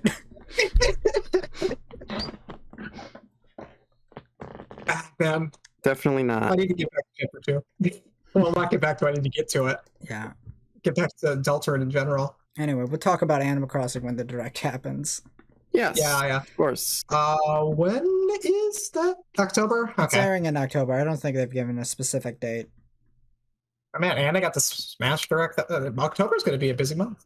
Oh, yeah. Okay. All right. Yeah. So we're going to move on? Yeah, let's move on to the Mario Golf Super Rush DLC. Let's go. Okay. I forgot what they added. Koopa Troopa and the Ninjas. They're like little ninja dudes, but they got like pineapple. No, they're not pineapple. Pepperoni nipples. Oh, man, just like Mario. Yeah. Yeah, it's more Mario Golf. Luckily, this was only like a minute, so... Yeah, it's an update for Mario Golf. They're adding new maps and stuff. Okay. That's about it. This is a very, this was like a little bit after like Kirby, who was like a big announcement. This is like the lull. They gotta like, it's like a roller coaster. You gotta have the quiet announcements. Yeah, I was watching it and they were like, Koopa Troopa is now playable. And I was just sitting there being like, he wasn't already? I thought he was already in the game. Who wants to play as Koopa Troopa? Yeah, who would want to play as him anyway? Like, no one. But it getting more maps is nice because I remember that being one of the bigger issues with the game. Yeah. Lack of maps. Yeah, definitely. I mean, this is just them telling us what we already knew because they already told us there was going to be more updates for it, you know? Yeah. Anyway, we can move on. All right. Unless you guys have anything else to say. No, it's just more Mario Golf stuff. Not really a point. Yeah. All right, so we got next is the Star Wars Knights of the Old Republic port. Oh yeah, let's go. Yeah. So Sony's getting a Knights of the Old Republic remake, and Nintendo got a Knights of the Old Republic port. See, I told you they could port the game. Yeah, it is a nice looking port. I think it's this might be like a straight up like remaster. Like the models look way higher poly than the original game. Yeah, it's probably slightly enhanced. Yeah. Yeah, odd. It's just odd this is announced like right after the full-on remake. Yeah. Very cool. Kind of inclined to get it. Not gonna lie. Check it out. Yeah. It being portable would be nice. Yeah, I know. That game would be fun. Be better than the actual PC port, aside from not being able to mod it. Like, in terms of just like base visual like fidelity, it looks a lot nicer. Because like, I mean, the PC port, I mean, will throw a fit if you try to play it at widescreen because it's early 2000s. Yeah. Right. But yeah, it's just so weird announcing the port right after the remake. Yeah, it's a little odd. But it's a little bit, but kind of cool at the same time. I'm curious how this will play on controller. I wonder if it's only for Switch or if they're porting it to other consoles as well and just announced it on the Nintendo Direct. Probably. I don't know. Yeah, That's a good point. I think, yeah, I think this is a Switch exclusive. Okay. I think other consoles, it's just like, I think the mentality is why bother with the remaster, but also at the same time, a remaster would probably be like really different. Well, I mean, a remake, not remaster. Yeah. So they probably should have both on the new consoles, but people don't care about the original game. I think most people do. Most people who actually care about Knights of the Old Republic probably care about the original game. No, I'm joking as in terms of like executives like only caring about the remake on new consoles, but it's like that's what Sony executives think. Yeah. Like I just looked up to check if this was on other consoles, and like the first article that comes up is KOTOR Switch port shows how behind Nintendo's console is. It's like, dear Lord. What are you talking about? Like, of course it's not getting like a next-gen PS5 exclusive remake. Yeah, that's true. And even then, I don't think Switch is that behind in terms of power for it being this portable thing that lasts like a decent amount of time. That's fair, yeah.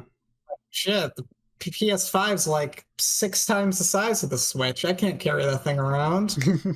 It probably still overheats. It does. Anyway. I mean, it's a lot better built than the Xbox, though. The Xbox is horrendous. Oh yeah, the Xbox is the most behind because they're not even getting this Knights of the Old Republic port. So where does that put them? Yeah. They can't even handle this. Yeah, I don't get where that comment came from, but it's okay. This was the first article that came up when I looked this up. Yeah, it's just like sometimes people just have weird opinions. But do you want to move on to the next topic? Yeah, let's move on. Yeah. And we got... They announced that Dying Light 2 Stay Human... Oh, that's right. Is going to come to Switch. It's going to come to Switch as a Steam, like a stream version. Yeah. So it doesn't actually run on the Switch. You just I did this with Control and Resident Evil 7. Yeah. I don't know why. Why would you want to stream a game on your Switch? Because it's portable. But it's not. It's better than streaming it on Stadia to your phone. Well, you need a dedicated, like a fast internet connection. So putting it not in like docked mode plugged in, it's going to be like choppy as hell and like unplayable. That's true. But if you don't have another console and your PC is poo-poo dog shit and can't run the game, this is a way to play it on low specs if you have good internet, you know? Like, if you have fiber optic cables or something, but you got, like, shitty, like, computer parts or whatever. Yeah. Or fiber optic cables. Yeah. Exactly, that's what I said. Well, I'm saying if you can afford that, I think... I don't think it's a matter of affording it. It really doesn't affect the price, because... Well, he's talking about the fiber optic cables themselves, but there are like ways to get it cheaper. Yeah, you know? like there's like Idaho. Yeah, sometimes it's just installed, like in your area. Like yeah, that well, even if there's lots of factors that go into it. You know, even if it is installed, places will make you pay extra for high speed. You know, so they can throttle all they want. Yeah. Yeah, but yeah, it's like there's reasons why someone might want it. Yeah, I get it. Although Dying Light 1 is just coming as a straight up regular game, right? They announced that as well. Yes, yeah. That's because that's older and easier to run. I started playing that on PC, Dying Light 1, a few weeks ago. I stopped playing after like 5 minutes because it opened with like too many cutscenes and I got bored. Mm-hmm. It looks like a game that would be really fun once I get into it. Like, I like the kind of open world, like zombie scavenge stuff with some parkour. That's fun. But also, gotta get through the AAA nonsense first to get there. Yeah. I think game streaming in general is dumb, even if I've used it a couple times. But the only times I've used it is games that have been not ported to stuff. Like, I've used PlayStation Now because there's a lot of PS3 games that haven't been ported to other stuff. Like, I used it to play Sonic Unleashed and Katamari Forever. That's all I use PlayStation Now for. Right. Otherwise, streaming games is not something I recommend. It's just, I don't know. And I am also like, in terms of like game preservation and ownership of your games, I think it's like, oh yeah, BS. I really disagree with it there. Definitely. Like honestly, I could understand why someone would want to stream it. Like there would be some reasons. That's not like a lot of people, of course, would come to those, you know, fill into those slots. But as for me personally, I would never do it. Yeah. Like I don't think I would ever stream a game ever under any This circumstances. This is a game that, like a AAA game, I especially like wouldn't stream. Like this is a game where I want to flex like the visuals. I'd want to play this on something like a PS5. Well, that's the thing. Because it's streamed, you'll be able to get the great visuals without needing the hardware. That's the upside to the streaming. But to keep it, you pretty much have to choose between it being 30 frames per second or it being lower than 480p. So you're not really getting the visuals unless you're like... I mean, it's just a fundamental thing of game streaming fundamentally doesn't really work, and I don't think it ever will, no matter how good the internet becomes in the future. Also in South Korea, their internet is pretty fast on average. But America's is never getting good. No. We're old. Especially with stuff like pushback against 5G. Yeah. I mean, like, by the time it gets good enough, we'll have invented space travel, and, like, your internet connection's not gonna work in space and shit. They might even have, like, some sort of... It would work, but, you know... Would you want to stream games in space? You know, when you're connecting to a server 7,000 light years away? Well, that would take... You know, in the year 5083? That would take actually 7,000 years to get there. So exactly, that's what I'm saying. That wouldn't work. You know. Well, we'll have the holodeck as well then. So. Exactly. There's too many questions this opens up at that point, so we can't even get the theoreticals here. The gamers in Star Trek. Everyone in Star Trek's a gamer. That's true.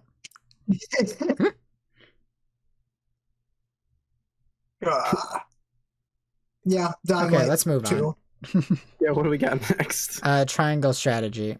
Oh, yay! That's right. Yeah. So they really are sticking with this name. I'm not surprised. They really are sticking with this name. I'm not surprised either, but I am disappointed. It's really a dumb name. It's even dumber than Octopath Traveler and Bravely Default. At least Octopath is like a made-up word. Yeah. Almost. I mean, it's not, but triangle strategy. You can't put the word strategy in your strategy game title. Like, that's... Not unless it's like a spin-off to an already existing franchise, you know? Like Final Fantasy Tactics, like that works because, you know, it's a spin-off of an already existing IP. This makes me think of those, like, sports games where they just put, like, basketball in the title because it's too cheap to afford the rights to NBA. Yeah. This is what that feels like. But anyway, this looks good. Yeah, it looks really good. I did not play the demo when that came out, so I can't really tell how much they've changed in this trailer because they claim to have changed a lot. I don't know if it seems like they added. Has played it. I have not played it. Oh, you haven't? I never bothered to. Oh, never mind. I didn't care enough. Never mind. Continue your thought. I was gonna say you had some stuff to say on it, but you haven't checked it out. No. I don't know. I'm interested in it to an extent. Like, the gameplay looks good, but I'm kind of worried about the story. Like, if there was a gameplay-only mode, I might be more interested in it. That's not really a good sign for an RPG. Yeah. Yeah. Because, like, honestly, the tactical combat looks really fun, but that story, you know, obviously they haven't shown too much off of it, but just from being from, like, the same guys from Octopath Traveler, I have zero faith in their writing team. Wait, what's it? Because Octopath Traveler's writing was total ass, honestly. Doesn't it have the same writer as Bravely Default?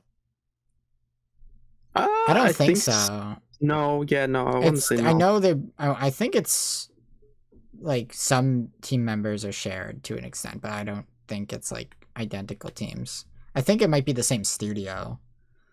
Yeah, I'm they not do have a 100% different sure. writer. Yeah. Yeah, they have a different writer, but I think it is the same studio. Yeah. Yeah. But Bravely Default, you know, it has fun characters, and the writing in those games entirely hinges on the character dynamics being good, which they are.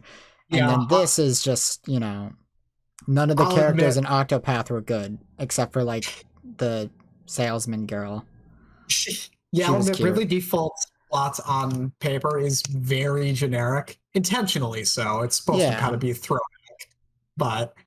Yeah, well, the writing in Bravely Default isn't good because of the plot. It's good because of the story, the characters, and that you can say that about like every fucking story in history. No one gives a shingle fuck about the plot.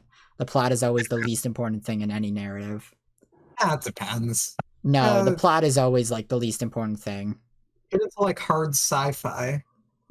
Name one character from a hard sci-fi thing. Those have good plots. A lot of hard sci-fi stuff does have good characters in it. I don't know. Stuff like the characters in Star Trek are the reason why you like Star Trek. The characters in Star Wars is the reason why you like Star Wars. I was thinking stuff like Asimov. Well, those short stories are different. Yeah, that's true. I don't consider Star Trek hard sci-fi, honestly. Wait, what'd you say? I don't consider Star Trek definitely hard sci-fi. There's so many like goofy episodes. Like just because it has some goofy episodes doesn't mean it's not sci-fi. Oh, it's comical relief in its own. I'm not saying it's like it's. I'm not going to call it like on the same level as something like 2001. Yeah, I don't know. Honestly, I kind of would be more interested in Triangle Strategy if there was like a Freedom Planet mode where I can just skip all cutscenes and dialogue. The Freedom Planet thing is so funny. Just to be fair, the Freedom Planet's story is very much a mixed bag. You know, voice acting is so bad. That and the Tales of Symphonia dub are the only games that have like made me physically recoil from voice acting. Like I've like, and I don't mean like bad voice acting like Resident Evil, because it's not even like funny bad. It's just like bad. But Triangle Strategy, its plot just kind of looks like a really basic like factions plot. Yeah, and you can't really ignore the plot either, because they've said it's like your choices will determine how the game progresses and shit, you know? So it's gonna have like multiple endings and stuff. Three Houses had a really basic factions plot, but the thing is, you made one choice in Three Houses, and then there was like 4 different routes depending on your choice at the beginning of the game, you know? That it wasn't really about the factions, it was about those individual characters, you know, Edelgard, Claude. Yeah. Like it was about them rather than the factions they represented. When this is just like, from what I've seen, just looks like, oh, do you believe in, what is it, freedom? Or oil. Something. I don't know. Yeah. Triangle. Do you believe in triangles or do you believe in strategy? Yeah. That'll be the final boss. It's gonna be sick. I can't wait for the sequel. Square Tactics. Square Tactics. We're adding a middle point. Yeah. Although Square Tactics just sounds like a weird Square like Enix crossover tactics game. Oh, that'd be sick. Yeah, it has like every Final Fantasy character and every Dragon Quest character. And every Deus Ex character for some reason, and it's all one big tactical RPG. Every Deus. We got that weird homeless guy that sings the American anthem. Yeah. And then falls over. He'll be in the Square Tactics. I'll have the Just Cuz guy as well. Is that yeah. Later Square Enix now, isn't I'll have Lara Croft. This is a much better game. Square Enix, go make this. Yeah, this will be Square Enix's Smash Bros, except it's a tactical RPG for some reason. Yes. And then when you release it, we need 50% of all the sales. Actually, that was a tactical RPG. Yeah, but that was like Capcom. Well, no, actually, it was a tactical RPG, wasn't it? It was half tactical RPG, half fighting game. Yeah, it was really weird. When you attacked an enemy, you had to fighting game combo them to death. Yeah, I remember that shit. That was It wasn't just insane. Capcom. It was Capcom, Sega, and Namco crossover. That is honestly the weirdest game that has ever been made. There's a scene where Goro from Yakuza meets Phoenix Wright and talks about one time that Phoenix Wright was his lawyer and gave him the good advice of not beating the judge to death with a baseball bat. Oh my goodness. I really need to play Project X Zone one of these days. That game is beautiful. Gameplay is pretty trash, though, from what I've played at the demo and heard from everyone, despite the brilliant concept of being a tactics fighting game. Was it less of a tactics fighting game and more of like a tactics beat 'em up? It's or are the fight like very much fighting game combat, but like single player? It's very much like 1v1. Like it's weird because like they don't. I think like they don't fight back. Like when you like it's your turn. It's just about going on a combo, and then they will attack you on their turn. I believe from what I remember playing, and then it's the tactics element of like being a tactics game. Yeah. So it was weird. But triangle strategy will probably not be as weird. It'll probably just be like, who knows? Maybe the plot will actually be good this time. Maybe the characters will actually be better. And maybe they learn from their mistakes, not have 8 protagonists. Because like that's the thing. It's like I'm excited to have another game similar to Final Fantasy Tactics because I love Final Fantasy Tactics. But honestly, I still would rather just have like another new Final Fantasy Tactics. Like why can't I just get like Final Fantasy Tactics Advance 3? We would be on the third one, right? There was an Advance 2. I think. Is Advance a port or a full different game? I think it's a different game. Okay. I want to say that's the one with the guy with the really stupid sword. I never got into Tactics. I tried playing it once and got confused. Yeah. Not from the gameplay, from the plot. Tactics Advance is cool because like you get isekai'd into a Final Fantasy world, the Final Fantasy Tactics world, and then you like form a clan, and then you just do missions, and it's like fun as hell. It does sound kind of fun. Yeah, I think Disgaea fills the role of JRPG Tactics game. Yeah, Disgaea is kind of different than Tactics, though. Yeah, Disgaea has a lot more. Your people are a lot more disposable and stuff. So yeah, Tactics is much more about getting a party member and then actually building them up and shit. Yeah. And then having a large party to so you can pick and choose which ones you want to take on any individual mission. Yeah. They're a lot less disposable. But yeah,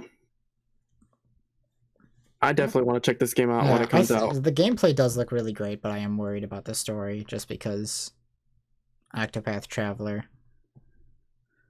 was not the greatest. We can only hope. We can only hope at this point. Yeah, okay, let's just move on. Yeah. What do we got next? They showed another trailer off for Metroid Dread. They didn't really show off any new info in the trailer, though. Yeah, I think there was just like a spooky lady telling me, go to the websites and look at these other trailers. Yeah. I mean, they've been showing off so many trailers, Yeah. Which I'm really happy about, that they're actually advertising and pushing the game. Like, they really, really, really want to sell this game. I'm just worried that I want to know, like, what's, like, the game has, like, in store. Like, because I think a big, appeal to the game is the mysterious, like, what the heck. I don't think they revealed too much. Like, they've shown off stuff, but they haven't, like, told you anything about it, It's like they showed off the Chozo guy, but they didn't actually. You don't actually know what his deal is, They showed off Kraid, but, you don't know why Kraid's there, or if even that's the same Kraid as previous games. It could be like a Kraid clone or something, who knows? Well, it probably is, because we've killed Kraid twice now, haven't we? Yeah, probably. Yeah, we didn't see too much new. We saw some. I think we saw some new areas in this, unless they were already in some of like the reports that I didn't check out. Yeah, might like have one been. of those areas almost looked like a city themed area. Like that kind of like got my eye. Like rather than yeah, like, they look pretty nice. Yeah. Well, anyway, since they didn't really show off anything new, and we talked about this a lot in the past, let's just move on because we have a lot left to talk about. There really isn't much to talk about here. Yeah. All right. There's no point in waste time. We're already at an hour and 40 minutes. Yeah. And there's still a shit ton of stuff left. All right. Let's go. Yeah, let's go. So there was the Nintendo Switch Online update. Yes. So wow, this is pretty cool. They're adding N64 games and Genesis games. Yeah, with an additional fee. Yeah. They haven't announced how much that will be costing yet, though. So, I mean, it's cool, but we got to take it with a grain of salt because it could just be like... If it's like twice as much, you know, if it's like an extra $20, that's like really shitty deal, you know? Yeah. If it's like an extra $5, then I'm like, okay, fine, I guess. I think 10 is maybe like the furthest I'd be willing to forgive. Yeah. Like, I'm only even really considering this just because it's like, I kind of want to play Ocarina of Time again. Yeah, and I don't feel like playing it on my Wii. If I wanted to play Ocarina of Time, I'd want to replay the 3DS version. Because that was unlike Majora's Mask, that one was actually pretty good. Yeah. I don't know, I kind of still have a soft spot for the original N64 version. Oh, I do too a bit, but someone did point out that game runs at 20 frames per second, and it is hilarious, so I never noticed that as a child. It's true. I think the PAL version runs at less than 15 frames per second. Yeah. But the Genesis games are really weird to me. One, mainly because you can buy the Sega Genesis Classics on the eShop for $20, and you're getting almost every game that's going to be coming with this. Yeah. Now, this has a few unique things. I think I saw Castlevania Bloodlines is there. Yep. Which is in the Castlevania collection already, so it's not too big, but that's something that's not in the Genesis collection. And Echo the Dolphin was there, who's not in the Genesis collection. So if you're a big fan of Echo the Dolphin, this is great news. Yeah, right. I mean, it's cool. I mean, now you don't have to buy that if you haven't already. True. You know. Yeah, I think it's cool just because of the fact that I wasn't seeing it coming, that they would actually work with Sega to get it on the system, you know? It's neat. It's a nice little bonus, like alongside the N64 games. Yeah. You know, Genesis does what Nintendo don't, except for, you know, Genesis does Nintendo Genesis. Yeah, I guess so. Yeah. You know, but if Echo the Dolphin, it's the Genesis version of that game, when it's like, that has a Sega CD port. So why would I ever want to go back to the Genesis version? Because Nintendo isn't paying extra for the fucking CD add-on. Only super rich kids would ever fucking buy that shit.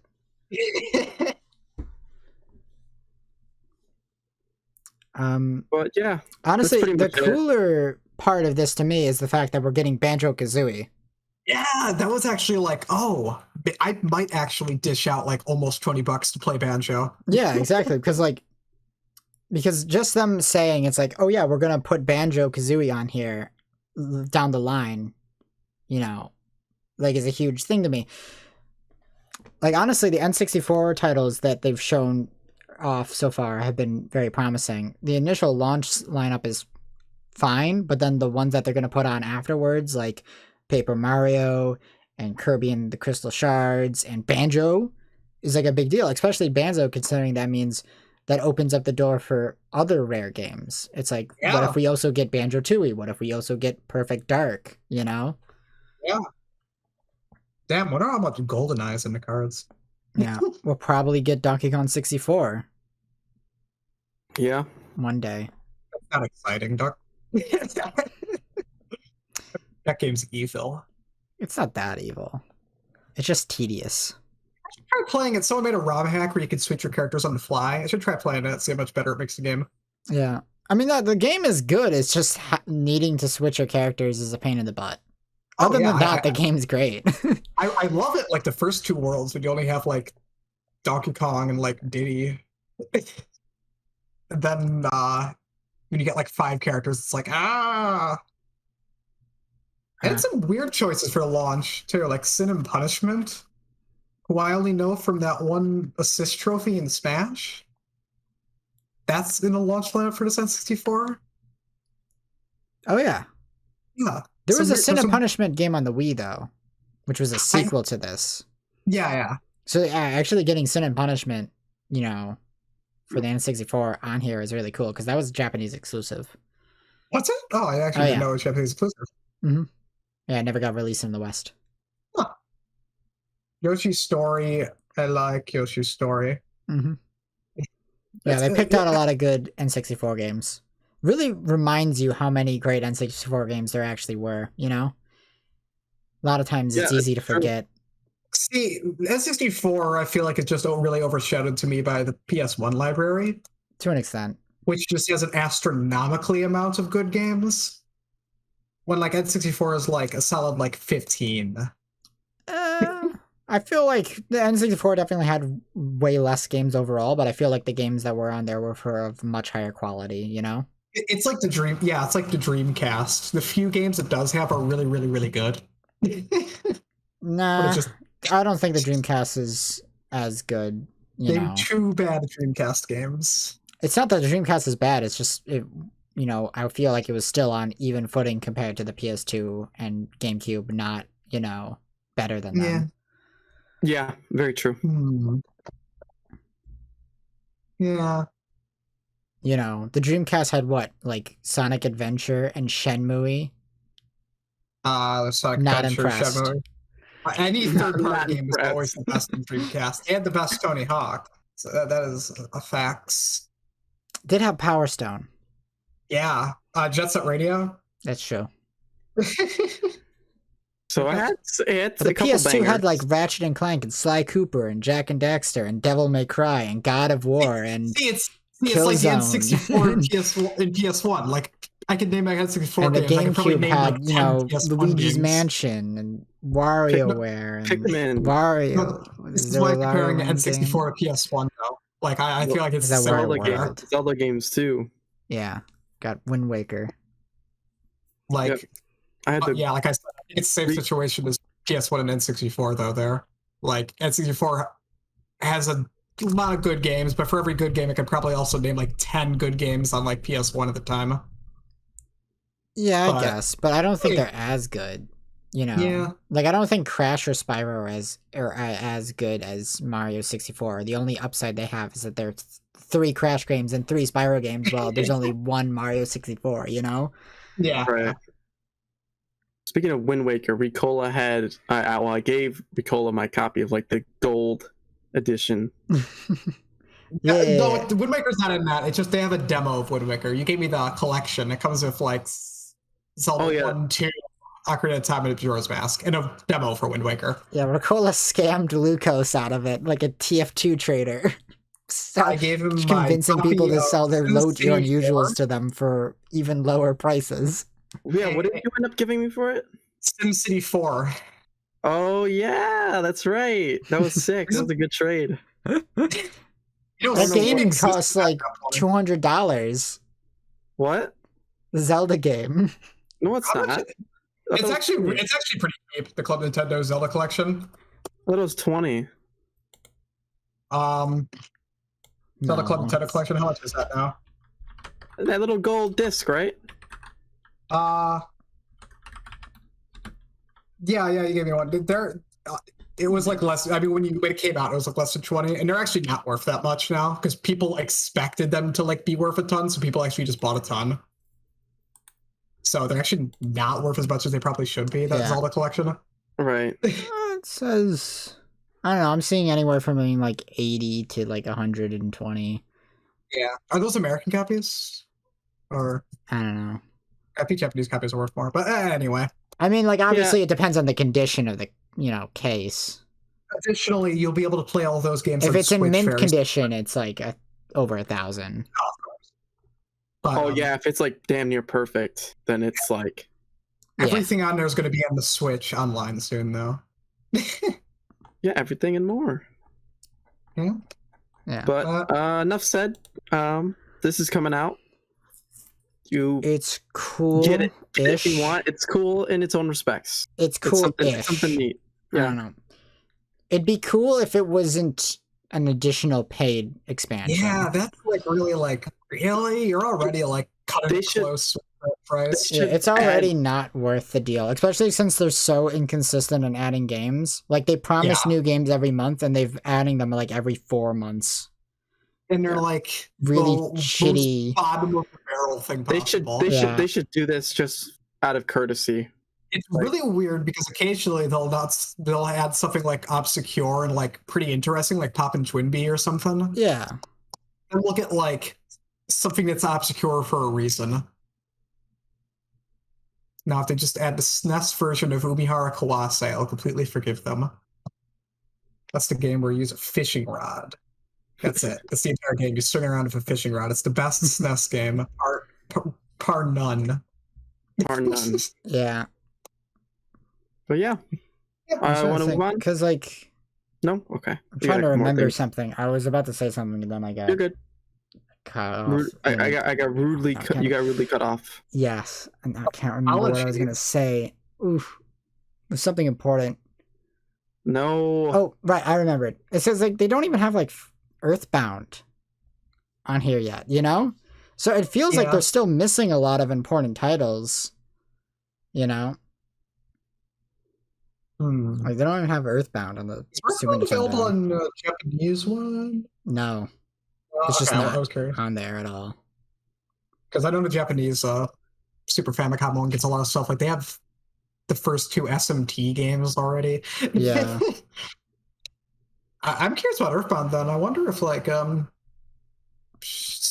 I think Shigesato Otoy probably owns the rights to that. So I mean I don't know how you would care about getting ported, but I don't know. Yeah, I mean, it's like it was on the Wii U Virtual Console. It was on the Wii Virtual Console. A lot of stuff on the Wii U Virtual Console we still haven't seen yet. Yeah. I mean, we got Donkey Kong though, so it's all fine. Let's move on. Yeah, it could be better. I feel like overall. Yeah. If we're gonna get the GameCube games. We're not getting GameCube games. Sad but true.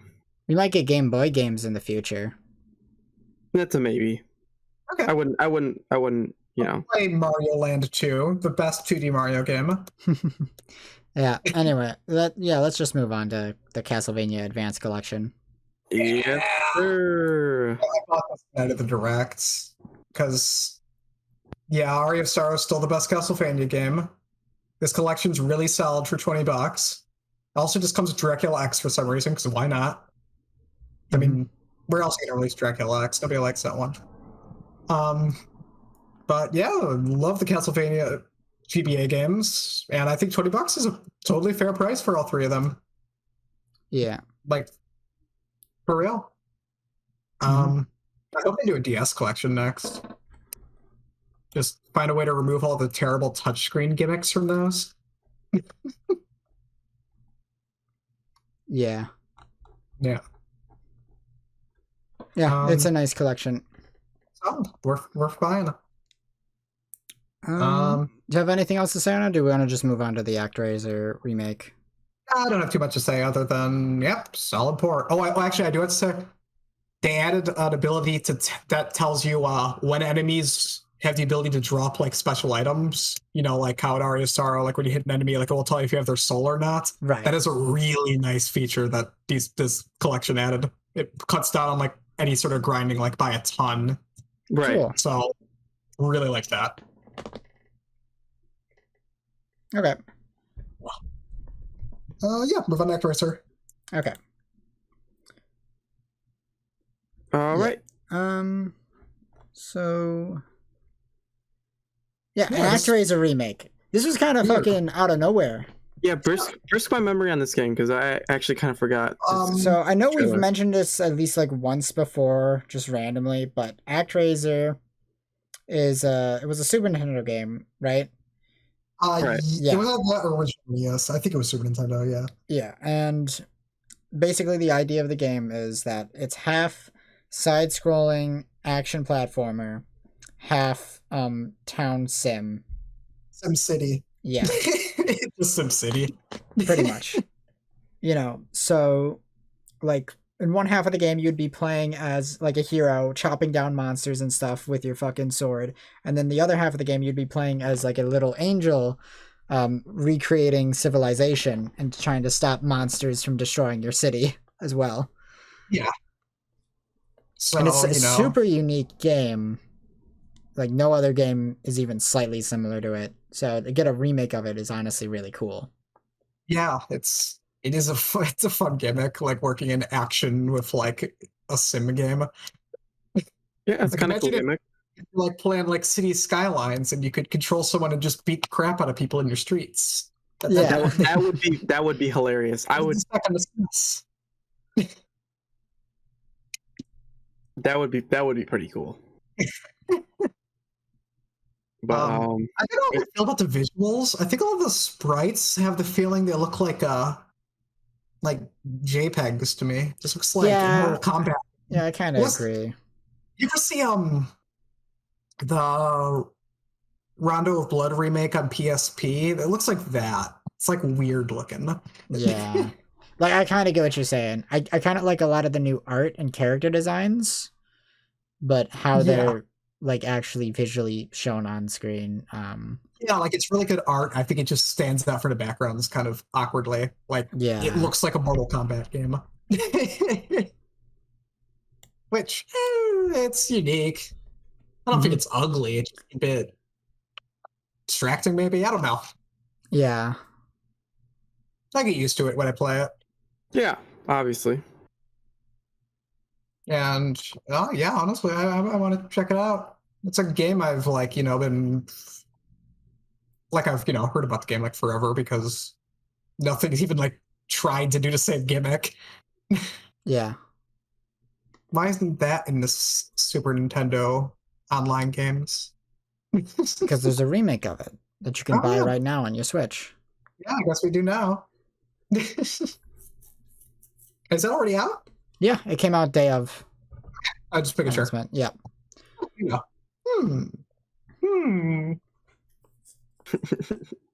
Oh. Okay. Indeed. Pretty cool. Yeah. Want to move on? I thought this was a cool announcement. Yeah, let's move on. All right. To Deltarune Chapter 2. Yeah. Here we go. So, unsurprisingly, I got announced for Switch. Toby Fox broke through the Direct. With this. We saw this. Pretty much. We saw this pretty much. It was very scary. It was spooky, scary skeletons. But really not. Spooky, scary dog. There's not that many skeletons in Deltarune yet. Yes. Virus hasn't shown up. But, we can't really say much. It's just... Well, yeah, we saw this. As Chapter 2 now. It's like, look, we had just did an entire podcast about this. So instead of talking about this again, we're just gonna tell you to go watch that one again. Definitely go check that out. We went more in depth. Because we did a whole hour just talking about Chapter 2, and we're probably gonna do on the next podcast. We're probably also gonna be doing Deltarune Chapter 2 again. Yeah, we're milking. Because I'm not done talking about it. Yeah, and once you finish it, obviously. Yeah. Presumably that there's no big news this week, which I doubt there will be. Did you do the second route or whatever? I just started it. I haven't done it yet, though. I just learned. Yeah. We'll talk about it next time. All right, what do we got next? And then they announced the cast for the Mario movie. Yeah, Miyamoto showed up and decided, hey, you want to go insane? Yeah. Wow. Yeah. What? How are we even going to talk about this? Like, can we just start off with the fact that Mario's voice actor is going to be yours truly, Star-Lord, Chris Pratt, the man himself. Yeah. Like, I did not see this coming. Charlie Day is Luigi.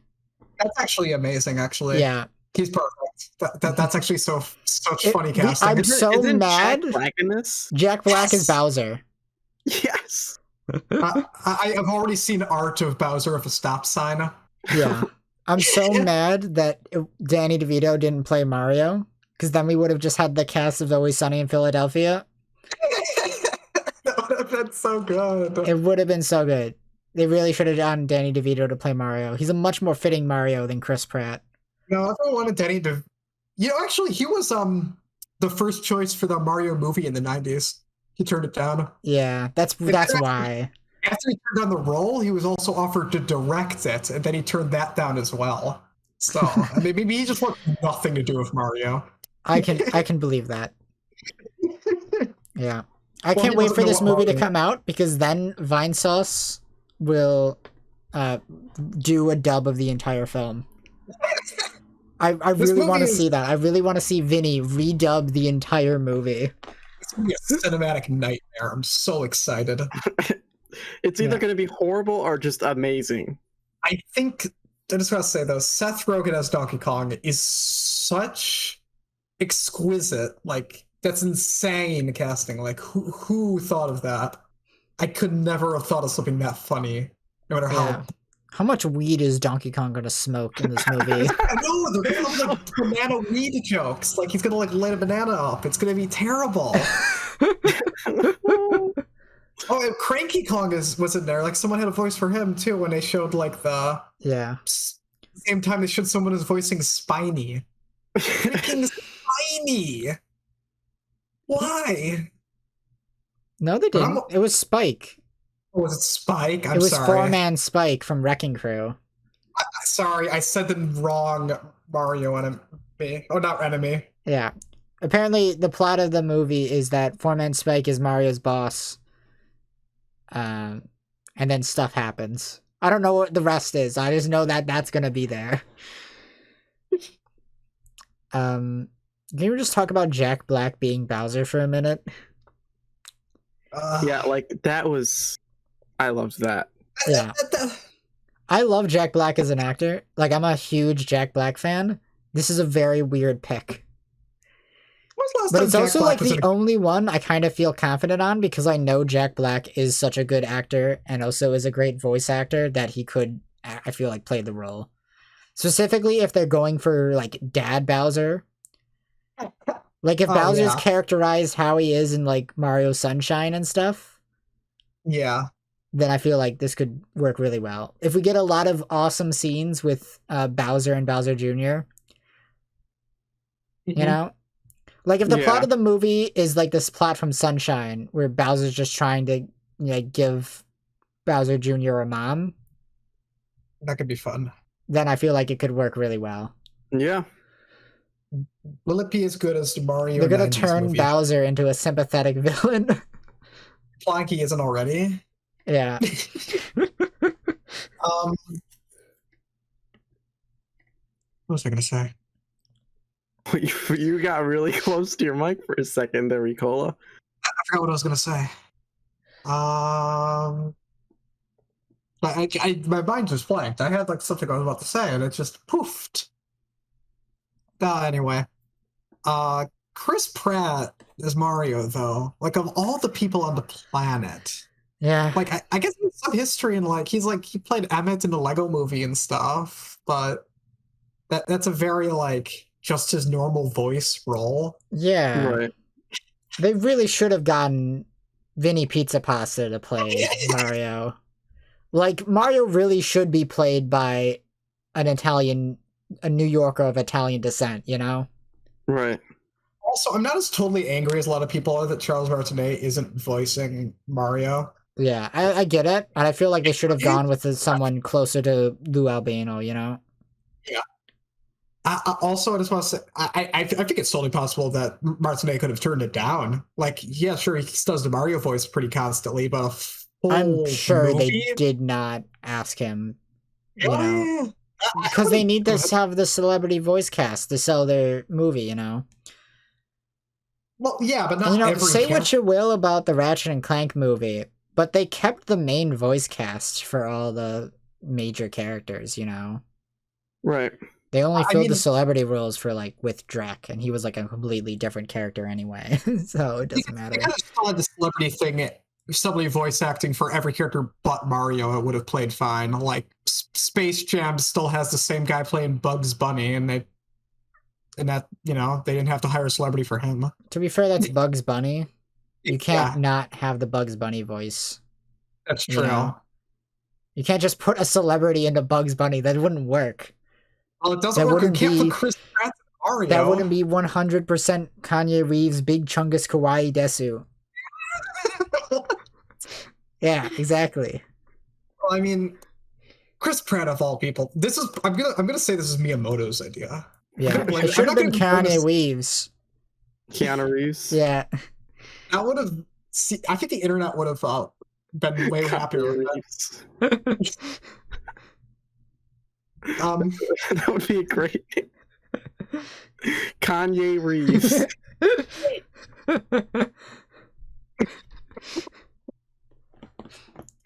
Kanye voicing Mario would be pretty cool. You just get shut up. And Drake is Luigi. Kanye is Mario, and Drake is Luigi. No, Drake would be Bowser. No, Little Nas X would be Bowser. Oh, okay. Oh my goodness. Did you see that one image from like, I want to say it was some award show. I don't remember which one, but Little Nas X was there and he showed up in looking like Asgore. Oh yeah, the Met Gala. Yeah, everyone always shows up looking insane to that. Yeah, although I'm pretty sure it was specifically supposed to be a Fate character. Oh yeah, I think he might have been Gilgamesh or something. Yeah, he was supposed to be Gilgamesh from Fate, but he looked like Asgore. Lil Nas is kind of a legend. Yeah. Nah, it's Little Nas X. Yeah, Little Nas X. Not Little Nash. I said Nas. Nash. Yeah, he just had a new album. He also had a kid. That was his new album. Yes.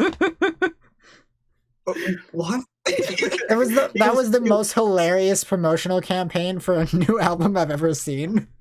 So he pretended to be pregnant. Yeah. And then he made a video, I think a music video. I think it was just a regular video. Or a video promoting it. He was giving birth to the album. Yeah. It had some real Pokemon Sword and Shield Battle Tower vibes. What? What, are you not big brain enough to understand that joke? No, I'm not. Okay, so the Pokemon Battle Tower theme was composed by Toby Fox, right? But he just reused one of his older songs effectively and slightly remixed it. But the song he used was the first song on his Mal Impreg Homestuck album. I'm not joking. That's 100% real. Yeah, I remember that story. Yeah, I remember. So that's why Little Nas X, promotional video for his new album gave me big Pokemon Sword and Shield Battle Tower vibes. But Chris Pratt Mario. I'm not even going to blame this on Illumination. I'm going to bet this is totally Miyamoto's insane idea. Like, we need to cast Chris Pratt as Mario. Miyamoto did say he's so cool. Yeah, he said that. It was him. Yeah.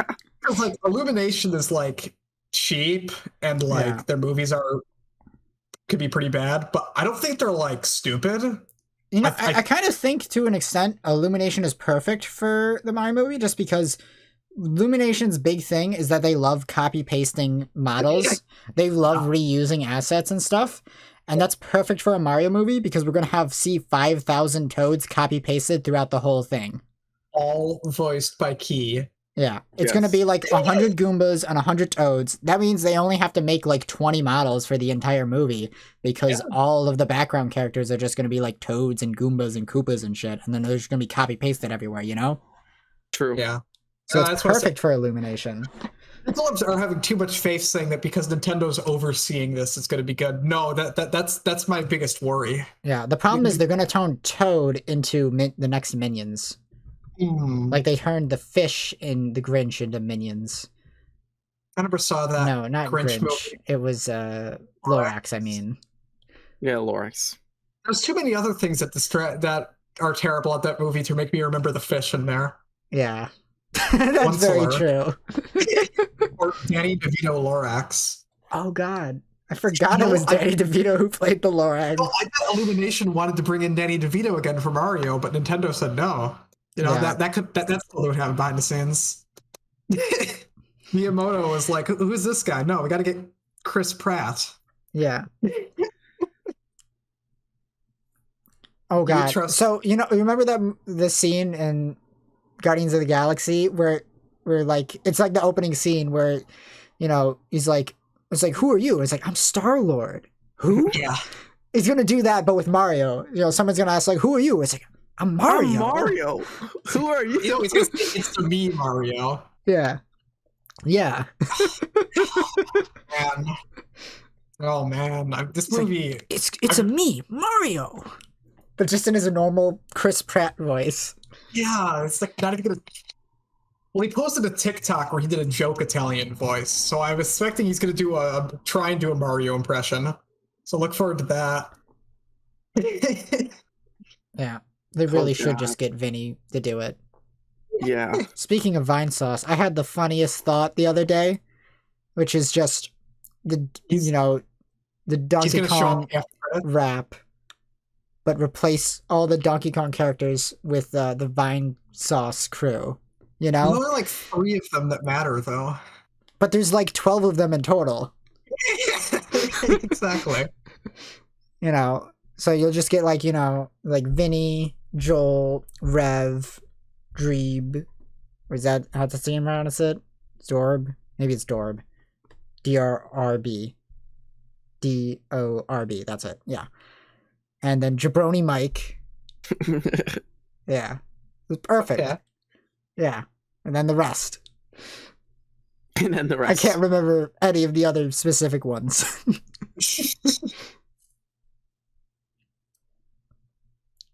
Yeah. Yeah. All right. Substation Gaming Podcast, the only gaming podcast where we're just going to talk about Vine sauce anytime. Yeah. Vine sauce is going to show up in an after credits scene as like lead in. He'll be the villain in the next film. We have to steal Mario's pizza pasta. We have to make our final goal to do a co-podcast with him. It will never happen, but yeah. If we keep putting it in the water, somebody will see it and they'll be like, "Yo, do it, do it." No, we get so much. Don't do that. Vinny gets easily annoyed by people talking to him on the internet. Oh. That's fair.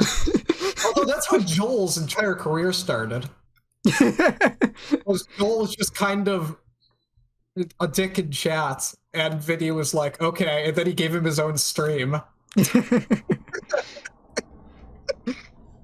Yeah. But Mario, we want to move on to our last 2 games. Yeah. Yeah. I'm so excited for this movie. Not that I think it will be a good movie, but I need to see like the full picture of what this is. It's gonna be a good time. Can't wait for the Sonic movie to be like way better. Yeah, who's gonna win the Oscar? The Mario movie or the Sonic movie? Neither. It's gonna be whatever Pixar movie comes out that year. Yep. You're right. Just about to say that. But let's move on. I mean, I wasn't talking about best animated picture. I was talking about, best picture in general. We all know that they're both going to be nominated. Oh, if best picture, then Avengers Endgame. No, that's not the right year.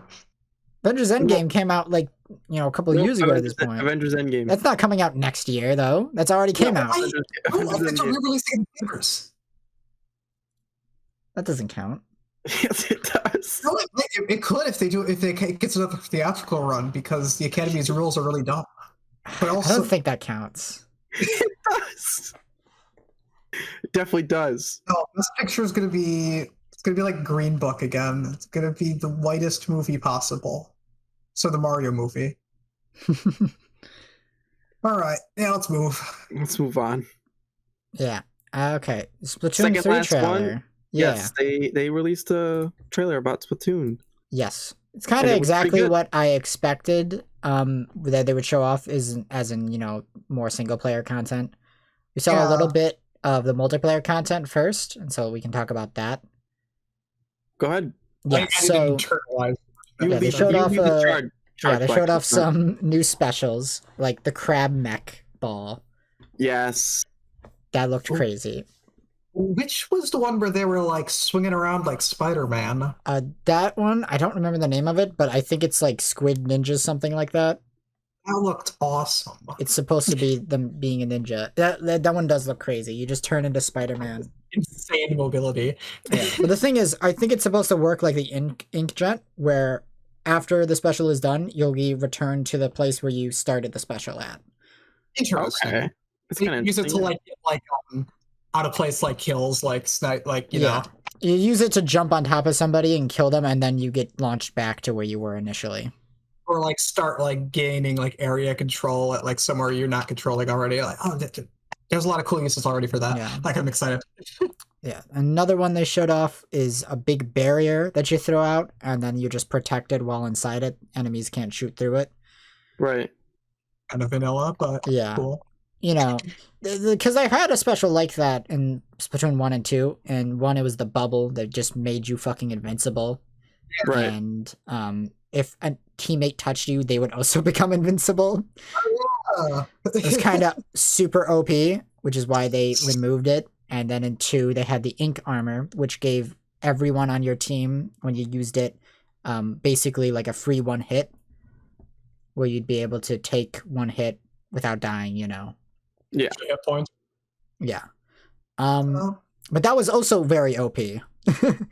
Not as necessarily OP, but the fact that it was global and you just gave it to your entire team.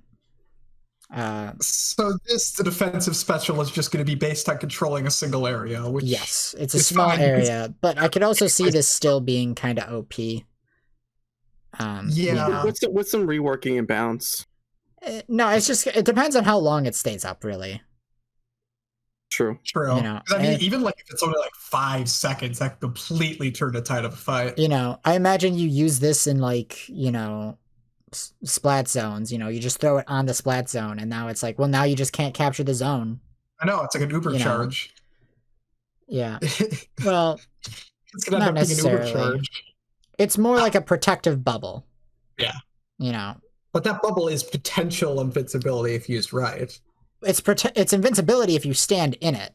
Yeah. But you can't move outside of it, which is why I imagine it's not going to be super OP on like tower control, because you'll throw it like on the tower and then the tower will move out of it. Yeah, true. Well, we'll see. Was there any other specials or any weapons? Not that I can remember. I remember seeing some new gear. It's hard to necessarily talk about. Though there was one gear where it was a guy was wearing 3 sunglasses stacked on top of each other. Awesome. Yeah. It's like that one TF2 hat. I specifically mean the stacking sunglasses hat, like you had in Time, not the stacking hat, which is a different hat. Yes. Yeah, that's a different kind of hat. Otherwise, just a lot of single player then. Yeah, and then they went into the single player half, which was actually a huge info dump. We learned like what the plot is effectively going to be. So what it is it's the return of the mammalians, which are the mammal aliens. They're back. Yeah, they're turning everything into furries. Kind of. Yeah. No, it's not even a pun. Mammalian is just a scientific word for mammal. Yeah. I saw a furry octopus, so I don't know if I'll ever see that again. Oh, yeah. Also, it's worth noting at the very end of the trailer, it made a Grizzco noise. Like the noise that makes when you enter the Grizzco building in Splatoon 2. It played that noise. What was the plot for like Salmon Run? Is that like was like stuff like that like teasing this plot? Effectively, we could theorize that yes, Mr. Grizz actually was a bear the whole fucking time. The stupidest fucking outcome actually came true. Good. And And the reason why he was hunting the salmonids wasn't for their eggs. It was just to kill them, because apparently salmonids can just consume large portions of mammals instantaneously. Because that's what we see is happening in the trailer, is that you are throwing the little buddy, the little small fry salmonid that you have in your backpack, on top of the like big blocks of like mammal ink, and it's just consuming it entirely. That's disgusting. It is. Squid Sisters are looking cool. I like the like gold. They got new black drip. White. Catley's got a new hairstyle. Cool. Yeah. Catley with the new drip. No. Another important thing is that Captain Cuttlefish has retired, and Agent 3 from the first game got promoted to captain. Oh, cool. So now she is captain, which makes you cute. The player of Splatoon 3, the new Agent 3. Oh, that's how it works. So now you have just gotten her old title. Okay. No sign of Agent 4 though, who potentially also could have just quit. I wouldn't blame them. Like, who do you fight in Octo expansion again? Agent 3. You fight Inner Agent 3. Okay. But from the trailer, like all the previous Splatoon single-player trailers made them look super cool, and but I didn't really like them that much aside from like Octo expansion. So I hope they take some cues from Octo expansion, and this is good. Yeah, I'm a little worried because we did see like a split-second screenshot of like, what was it called? The name of the things that you're collecting in Splatoon 1 and 2. The Zapfishes. Yeah, they showed a screenshot of like a Zapfish, which implies that the Zapfish are going to be the thing you're going for again in Splatoon 3, and that's kind of lame. And we saw DJ Octavio again, although this time it doesn't seem that he's a bad guy. He doesn't seem to be the main villain, hopefully. He'll be absorbed by mammals, and he'll be a monkey version of him will be the final boss. I mean, they show him in like a new mech, you know, like sliding down a hill. So. Yeah, who knows? Yeah. Very interesting. I just hope. Octo expansion went a long way towards making the levels just more interesting in terms of not just being floating blocks. I mean, a lot of them are, but... In Octo expansion, the levels are still floating blocks, but yeah, I get what you mean. I do agree. I really hope that the level design in this is not just a bunch of floating fucking blocks. Yeah. I really hope it's a bit more grounded. Yeah. Like Octo expansion, they had a bit more of a direction, I feel like, then. Yeah, I'm a little worried about the plot, but I'm more so worried in how they're going to handle the level design, and I hope they handle it a bit more organically. That's really what I would like to see, is more organic level design, you know? Yeah, I feel like an actual place, rather than a Bubsy level. Yeah. I think the initial tease for the story is fun, though. Like, I'm interested in the plot. Yeah. Like, oh my god, why are the mammals back? Well, there's gonna be squid monkeys. Oh no. Yeah, pretty cool. I can't wait. It's gonna be so awesome. I'm looking forward to it. Yeah. Also, and one other thing of note, which is that we saw new maps for the multiplayer, because we didn't talk about that during the multiplayer segment. One of them is a returning map from Splatoon 1, which is the museum map. Oh, okay. Yeah, and then another one we showed off is new, and then the other one we saw in the first trailer. So far we have 3 maps confirmed, 2 new, 1 returning from Splatoon 1.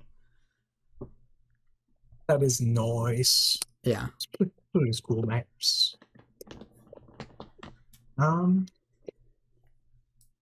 Yeah. Did the Splatoon 1 map look the same? I kind of looked identical, honestly. Okay, I was wondering if they were changing it to fit more Splatoon's 3 arts. Yeah, it seems like what happens is you just go back to Inkopolis. Oh, Like, even though you're in a completely different place. Yeah. Like entirely different continent.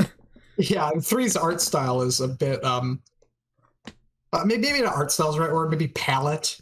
Yeah. Like it's a lot dustier looking. Yeah. I'm waiting for the trailer when they show off the city more. And the co-op mode. Yeah. Yeah, looking forward to that. But yeah. Anything else we want to say? Stay fresh. I'm okay for now. All right. On to our final topic, which is Bayonetta 3. Oh yeah, they revealed Bayonetta 3. Yeah. Looks pretty cool. This is a roller coaster of a trailer because it starts like, oh, is this going to be like a generic military game? Oh, is this going to be Astral Chain 2? Oh, there's the dog. Oh, no, not Astral Chain 2. And then Bayonetta shows up and... Yeah. You know, if I was watching this with my buddy Nick at work, and literally, you could ask him, like, a second in the trailer, I was like, is this Bayonetta? I literally guessed it right off the bat, and then I saw her fly down. I was like, oh, wow, I am on point, I guess. I kind of thought it was. I didn't want to, like, say it in my reaction until it actually happened, you know? Because I was just like, is this Bayonetta? I'm not sure. They really got me with the bait and switch. The Astral Chain dog. But yeah. Bayonetta 3, it's actually real. What has it been? 3 years since we heard about it? Yeah. Yeah. This looks really cool. I don't know how much I can say about gameplay. It looks like torture attacks are back and look a bit more important than they were in 2, which is good because... Yeah, I'd say the gameplay looks pretty Bayonetta to me, you know? 2 has some weird problems I expect them to fix because Kamiya's directing now. Again, because he didn't direct the second game, it has a different director. And 2 has some weird issues where, like, you're really reliant on witch time, and a lot of the enemies are, like, kind of annoying, and torture attacks are useless. And I think a lot of that's going to be fixed in the third game, just based on this trailer, honestly, alone. But, yeah, looks really nice for Switch, too. Yep. Bayonetta's new hair, pretty nice. She's got a new suit, too, it looks like. Yeah. Also, they kept the same. What is it called? Like her special ability, that big beast that comes out. She summons with her hair. I think it's different depending on summon. Yeah. Oh. But this might not actually be the same Bayonetta. These trailers are teasing it because the Bayonetta 3 announcement trailer has Bayonetta 1 Bayo getting like sliced in half, and then the logo for this has like multiple like logos like behind it and stuff. And you also have Bayonetta has a different voice actress in this one, weirdly. Like, yeah. And her hairstyle is the same as the Cereza from Bayonetta 1. Yeah. It's just like so this might be either like an alternate universe or like a split timeline or something, which might be the plot of this game, which is pretty interesting. Yeah, probably is. Yeah. So I'm intrigued. And that's probably Joel at the end, the Virgil-looking person. Yeah, with the big katana. Chop the release window in half. Yeah. Yeah. Oh, but this just ties back into what we were saying like a few podcasts ago, where I was like, oh yeah, I can't remember what game we said would be announced, but it would be announced along with Deltarune and like Bayo and Silksong. Yeah. It was one of those three, and then we said the other two would be announced along with it. So all we need now is for next week to get a Silksong release date. That would be like creepy if that happens. Yeah, we would be low-key geniuses. Yeah, I mean, we predicted they would come out 5 years from now, but you know. Yeah. But and then they came out a week later. Right. I mean, Deltarune came out a week later, and then we can see we got announcements for them, you know. Yeah. I'm just gonna say we got announced dates, Yes, but we thought we probably wouldn't be seeing these for years. Yeah, anything for it. So to see anything about these, I really thought Bayonetta 3 was like years off still. Mm-hmm. Well, it's here. I know. You saw it. You saw it. It's real. With your eyes. You saw it with your eyes. Correct, Ricola, right? I'm so excited to see what 1950s song with Moon in the title they take and remix terribly. Yeah. Terribly is not the right word, but they do turn the songs into, I once heard it phrased as a J-pop nightmare, which I agree with. That's a positive, though. Oh, they're going to do Moonlit Shadow. You know that song? Am I thinking of the same song? Just double check. I have to double check to make sure I'm thinking of the same song. Yeah, I know, right? I have to double check too. Oh yeah, I'm thinking of the song, yeah. Yeah, they're gonna do this. Yeah, I'm calling out right now. It's gonna be fucking Moonlight Shadow. Yeah. I mean, it wouldn't be any weirder than Moon River. Yeah. It's like, known for being in Breakfast at Tiffany's? They put it as one of their fight scene musics. Why not? I mean, Moonlight Shadow is mostly well known for being like, there was like a techno anime remix of it back in like the early 2000s that was like really popular. Huh. That was put, I want to say, in a lot of like AMVs and stuff. Yeah. Back in the day, like OG AMVs, like early YouTube and shit. Love me some early AMVs. Yeah. I don't think we see too much about like the overall game. Like we see that there's going to be a city, but I mean DMC and like Bayonetta always kind of start at like a city and then move into like some other like weird location. So yeah. I don't think we know anything about the setting really. But yeah, I'm excited. I gotta go replay Bayonetta 1 now. Okay. Yeah. Things. Very cool to finally see it. Yes, it's real. Yeah. Yeah, honestly, this was a really great direct overall. I got everything I wanted. Everything I thought would be here was here, and more so. Yep.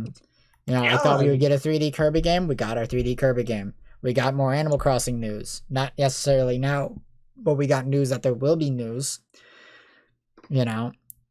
First is news. Yeah. I think that's probably the biggest news we'll have. We got Bayonetta 3. We got a Splatoon 3 trailer. We got a bunch of other cool stuff as well. We got fucking Chocobo GP.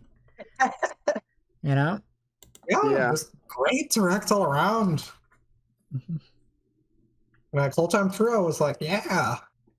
Ooh. You guys have anything else to say on Bayonetta, or do you want to just go on to our final thoughts?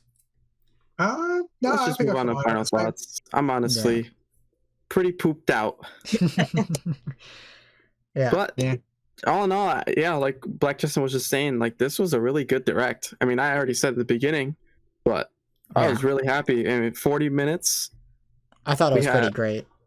And honestly, I know we went for 2.5 hours, which we probably didn't expect to go. I feel like we could have talked way longer on some of this stuff. Yeah. Possibly. Yeah. I don't know. This always happens with the direct ones. Yeah, and it's just a lot of more or less the second half. It was like firing on all cylinders. Like the second half of the show. Definitely. But I was really happy with what was released, what news we got. I don't feel like there was any major surprises, but that's only really because I kind of expected there to be a 3D Kirby game. Yeah. And if I didn't think there'd be a 3D Kirby game, then there would be big surprises. Honestly, the biggest surprise for me was probably the ActRaiser remake, just because I never thought we'd ever see ActRaiser again. I think Bayonetta 3 is a pretty big surprise, honestly. I'd say that if it wasn't for the fact that we've been waiting for it for 3 years now. Oh, we've been waiting for it, but I still thought it was years off, just the way it's been talked about, by I kind of felt like it had to have been getting close, Yeah. Now, when will we see Metroid Prime 4. I think that was the other game that we were talking about. Would be revealed all together with the rest of them. That one can't be revealed next week because of Dread, so... Yeah. Metroid Prime 4, that's going to be revealed when Oddity gets a release date. Yeah. But yeah, any other thoughts we got? No, I'm gonna go play some more Castlevania Advance Collection after this. Nice. Want to just wrap it up? Yeah. Okay. All right. Thank you guys for watching. Make sure to go check out our YouTube. Make sure to drop us a follow here.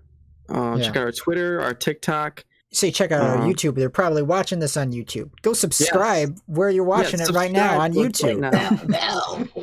Please, if you made it to like the end, you should subscribe. We didn't even ask you to do it at the beginning. Favorites list. Rate us 5 stars. Yeah. Give us a DoorDash rating of 5 stars, please. Please. I was making a joke about YouTube. YouTube used to have 5-star ratings. It did. Weird. But yes, please subscribe. I mean, we obviously greatly take time out of our day. It. Yeah.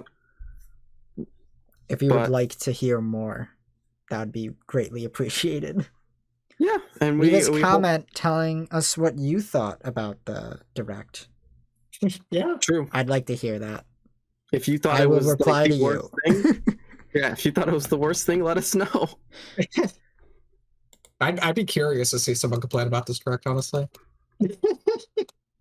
But yeah, thank you for listening, and everyone have a great night. Thank you for watching and listening. Mostly listening.